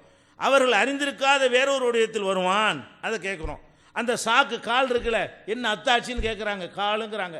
அப்போ அந்த எதை வச்சு சொன்னாங்க? அல்லாவே குரானில் சொன்ன அந்த வசனத்தை வாசித்த அடிப்படையில் சொன்னார்கள். அப்போ இதில் வந்து பண்புண்டு அர்த்தம் செஞ்சால் பொருளற்றதாக ரசூல் ஸல்லல்லாஹு அலைஹி வஸல்லம் அவர்கள் அர்த்தமில்லாமல் பேசினதாக வந்துடும் என்கிற அடிப்படையில் நம்ம சொல்லி இருக்கிறோம். அதனால நாங்கள் சொன்னதுக்கு நீங்கள் பதில் சொல்லுங்கள். நாங்கள் அல்லாஹ் கண் இருக்கு நாங்கள் ஆதாரம் வைக்குவோம்ல, எதை வைக்கிறோமோ அதுக்கு நீங்கள் பதில் சொல்லணுமே தவிர நாங்களே எது ஆதாரம் இல்லைன்னு நினைக்கிறோமோ, நாங்களே அது ஆதாரம் ஆகாதுன்னு நாங்களே எங்களுடைய தமிழாக்கத்தில் விளக்கி இருக்கிறோமோ அதை கொண்டா நீங்கள் வைக்க அவசியம் இல்லை. எங்கள் ஆதாரத்தை நீங்கள் எடுத்து வைக்கிறீங்க, எங்கள் ஆதாரத்தை நாங்களில் வைப்போம், உங்கள் ஆதாரத்தை நீங்கள் வைங்க. உங்கள் கருத்தை நிலைநாட்டுவதற்கு உங்கள் சைடு ஆதாரத்தை என்ன செய்யணும், நீங்கள் வைக்கணும் என்பதை நான் என்ன செய்கிறேன் இந்த இடத்துல பதிவு பண்ணி கொள்கிறேன். அடுத்து என்னன்னு கேட்டால் விடுபட்ட ஒன்று சொல்லிக்கிறேன். அதாவது ஒமா கதருல்லா ஹக்க கதிரிஹி, அல்லாஹுவை அவர்கள் கண்ணியப்படுத்த வேண்டிய விதத்தில் கண்ணியப்படுத்தலை. உருவம் இருக்குன்னு சொல்லிட்டோம்னா அல்லாஹ்வை கண்ணியப்படுத்தலைன்னு ஆயிருமா அப்படின்னு ஒரு கருத்தை ஒன்று வச்சார். அந்த கருத்தை அந்த வசனம் சொல்லுதா? ஒமா கதருல்லாஹ ஹக்க கதிரிங்கிறது வந்து உருவம் இருக்கிறத பற்றி பேசுகிறதா, உருவம் இல்லைங்கிற பற்றி பேசுகிறதா? அதுக்கு பாருங்கள், ரசூல் ஸல்லல்லாஹு அலைஹி வஸல்லம் அவங்கள்ட்ட வந்து ஒருத்தர் வர்றார். ஒருத்தர் வந்து என்ன செய்கிறாருன்னு கேட்டால் ஒரு யூத பாதிரி வர்றார். வந்து என்ன செய்கிறாருன்னு கேட்டால், அல்லாஹ் முகமதே, அல்லாஹ் வந்து ஒரு வானத்தை ஒரு விரலில் வச்சுக்கிடுவான், பூமியை ஒரு விரலில் வச்சுக்கிடுவான், மரஞ்செடிகள்லாம் ஒரு விரலில் வச்சுக்கிடுவான் அப்படின்ட்டு அந்த பைபிளில் தௌராத்தில் ஒரு படிச்சிருப்பார் போல இருக்கு. தௌராத்து பழைய வேதங்களில் படித்த அந்த ஹீப்ரு பாதிரியார் வந்து என்ன செய்கிறாரு, ரசூலுல்லாஹ்ட்ட இதை கேட்குறார். அல்லாஹ் வந்து இந்த மாதிரி நாங்கள் படிச்சிருக்கிறோமே, ஒவ்வொரு விரலில் ஒன்று அமைக்கிடுவானாம். ஒரு விரலில் வானம், ஒரு விரலில் பூமி, ஒரு விரலில் மரஞ்செடி கொடி, இப்படி வந்து அல்லாஹ் பிடித்து கொள்வான் என்று இருக்கிறத அப்படின்னு ரசூலுல்லாஹ்ட்ட வந்து சொல்கிறார். அப்போ ரசூல் ஸல்லல்லாஹு என்ன செய்கிறாங்க, சிரிக்கிறாங்க. அவர் சொன்னதை கேட்டு என்ன செய்கிறாங்க, சிரிக்கிறாங்க. சிரிக்கிறத கூட ஏன் சிரிச்சாங்க தெரியுமா? அதில் அந்த வாசகம் வருது பாருங்க. யா முஹம்மத், அந்த ஹிப்ரு வர்றாரு, அந்த பாதிரியார் வர்றார். யா முஹம்மத், முகமதே, இன்னா நஜிது அன்னல்லாஹ எஜாலு சமாவாத்தி அலா இஸ்பைன், வானங்களை எல்லாம் ஒரு விரலுக்குள்ள எல்லாம் பிடித்துக் கொள்வான். ஒல் அர்லீன் அலா இஸ்பைன், பூமிகளை எல்லாம் ஒரு விரலுக்குள்ள பிடித்துக் கொள்வான். ஒஸ் ஷஜர் அலா இஸ்பைன், மரத்தை ஒரு விரலில் பிடிப்பான். உல் மா ஒசரா அலா இஸ்பைன், தண்ணீரை எல்லாம் ஒரு வடியில் பிடிச்சிக்கிடுவான். ஒ சாயிரல் ஹலாயிக் அலா இஸ்பைன், எஞ்சிய மற்ற எல்லா படைப்புகளையும் அதை ஒரு விரலுக்குள்ளே 5 விரலுக்கு அம்பட்டி அமைக்கிடுவான் அப்படின்னு இருக்குதேன்னு அவர் கேட்குறாரு. அவர் பிடித்து கொண்டு எல்லாம் கேட்பானா, அனல் மலிக்கு, நான் தாண்டா ராஜா, எல்லாம் எங்கடான்னு எல்லாம் கேட்பான் அப்படின்ட்டு சொன்ன உடனே இப்போ லஹிகன் நபி ஸல்லல்லாஹு அலைஹி வஸல்லம், ரசூல் ஸல்லல்லாஹு அலைஹி வஸல்லம் சிரிக்கிறாங்க. எந்த அளவுக்கு சிரிக்கிறாங்க? ஹத்தா பதத்து நவாஜிது, அவங்களுடைய கடவாய் பற்கள் தெரியும் அளவுக்கு சிரித்து விட்டார்கள். ஏன் அப்படி சிரித்தார்கள் என்றால் தஸ்தீகன் லி கவுலில் ஹபரி, இந்த பாதிரியார் சொன்னதை உண்மைப்படுத்தும் விதமாக. கரெக்டாக சொல்லிட்டிய அப்படின்னு சொல்லி ஒருவரில் பிடிப்பாண்டவர் சொன்னார்ல, அதை மெய்ப்படுத்தும் விதமாக சிரித்து விட்டு சும்ம கரா ரசூலுல்லாஹி ஸல்லல்லாஹு அலைஹி வஸல்லம், பிறகு ரசூல் ஸல்லல்லாஹு அலைஹி வஸல்லம் ஓதி காட்டினார்கள் ஒமா கதருல்லாஹ் ஹக்க கத்ரிஹி, அவர்கள் அல்லாஹ்வை கண்ணியப்படுத்த வேண்டிய விதத்தில் கண்ணியப்படுத்தலை. யார் விரல் இல்லைன்னு சொல்கிறாங்களோ, யார் பிடிக்க மாட்டான்னு சொல்கிறாங்களோ, அவங்க அல்லாஹ்வை கண்ணியப்படுத்த வேண்டிய விதத்தில் கண்ணியப்படுத்தலை. உல்டாவா ரசூல் ஸல்லல்லாஹு அலைஹி வஸல்லம் என்ன விளக்கம் கொடுக்குறாங்க? விரலில் பிடிச்சிக்கிறோம், அது அந்த விரல் அதை பிடிப்பான், அந்த விரல் அதை பிடிப்பான்னு சொல்லி ஒரு யூதர் வந்து கேட்கும் பொழுது அது சரிதான் என்று ஒப்புக்கொண்டு இந்த வசனத்தை ஓதி காட்டினால் இதுக்கு என்ன அர்த்தம்? இப்படியெல்லாம் நம்புறது தான் அல்லாஹ்வை கண்ணியப்படுத்துறது. அவனுக்கு விரல் இருக்குது, கை இருக்குது, பிடிப்பான், எடுப்பான் அப்படின்னு நம்புறது தான் அல்லாஹ்வை கண்ணியப்படுத்துது. ஒன்றுமே இல்லை சூனியம்னு ஆக்குறாங்களே, அவங்க தான் அல்லாஹ்வை கண்ணியப்படுத்தலை என்று ரசூல் ஸல்லல்லாஹு அலைஹி வஸல்லம் அவர்கள் புகாரில் 4811வது ஹதீஸு, இன்னும் பல நூல்களில் இது இருக்கிறது. இவ்வளவு தெளிவாக இன்னும் வாசிக்கிறாங்க. ஒல் அர்து ஜமியான் கபுலத்துஹு யௌமுல் கியாமா, பூமி முழுவதும் அல்லாஹ்வுடைய ஒரு கைப்பிடியில் அன்றைக்கு அடங்கிவிடும். ஒசமாவாத்து மத்வியாத்தும் பி யமீனிஹி, வானங்கள் எல்லாம் அவனுடைய வலது கரத்தில் சுருட்டப்பட்டு விடும் என்றெல்லாம் சொல்லிவிட்டு இதை ஒருத்தன் ஒத்துக்கிறாட்டி தான் அல்லாஹ்வை கண்ணியப்படுத்தலை. அப்போ அந்த வசனம் எதுக்கு ரசூல் ஸல்லல்லாஹு அலைஹி வஸல்லம் விளக்கம் கொடுத்தாங்களோ அதுக்கு மாத்தமாக மனோ இச்சை மாதிரி விளக்கம் கொடுத்துக்கிட்டு உருவம் இருக்குன்னு சொன்னால் அவங்க கண்ணியப்படுத்தலையா, இல்லைன்னு சொல்கிறாங்களே அவங்க கண்ணியப்படுத்தலைங்கிறாங்க ரசூல் ஸல்லல்லாஹு அலைஹி வஸல்லம். அல்லாஹ் ஒன்றும் இல்லை நாக்க பார்க்குறீங்களே, அல்லாண்டா என்ன ஒன்றும் இல்லை, எதுவுமே இல்லை, அல்லான்னு ஒன்றுமே இல்லை, சக்தி பவர் என்று சொல்லி அவனை வந்து ஒன்றும் இல்லாமல் ஆக்கிய இறை அச்சம் இல்லாமல் ஆக்குறீங்களே, அவங்க தான் அல்லாஹ்வை கண்ணியப்படுத்தவில்லை என்று ரசூல் ஸல்லல்லாஹு அலைஹி வஸல்லம் விளக்கம் கொடுத்துருக்குறாங்க. அதையும் மறைக்கிற காட்சியை பார்க்குறோம். அடுத்து என்னன்னு கேட்டால் அந்த தஜ்ஜால் விஷயமாக இன்னும் சொல்லிக்கிறேன், அதுக்கு பதில் சொல்ல வேண்டும்.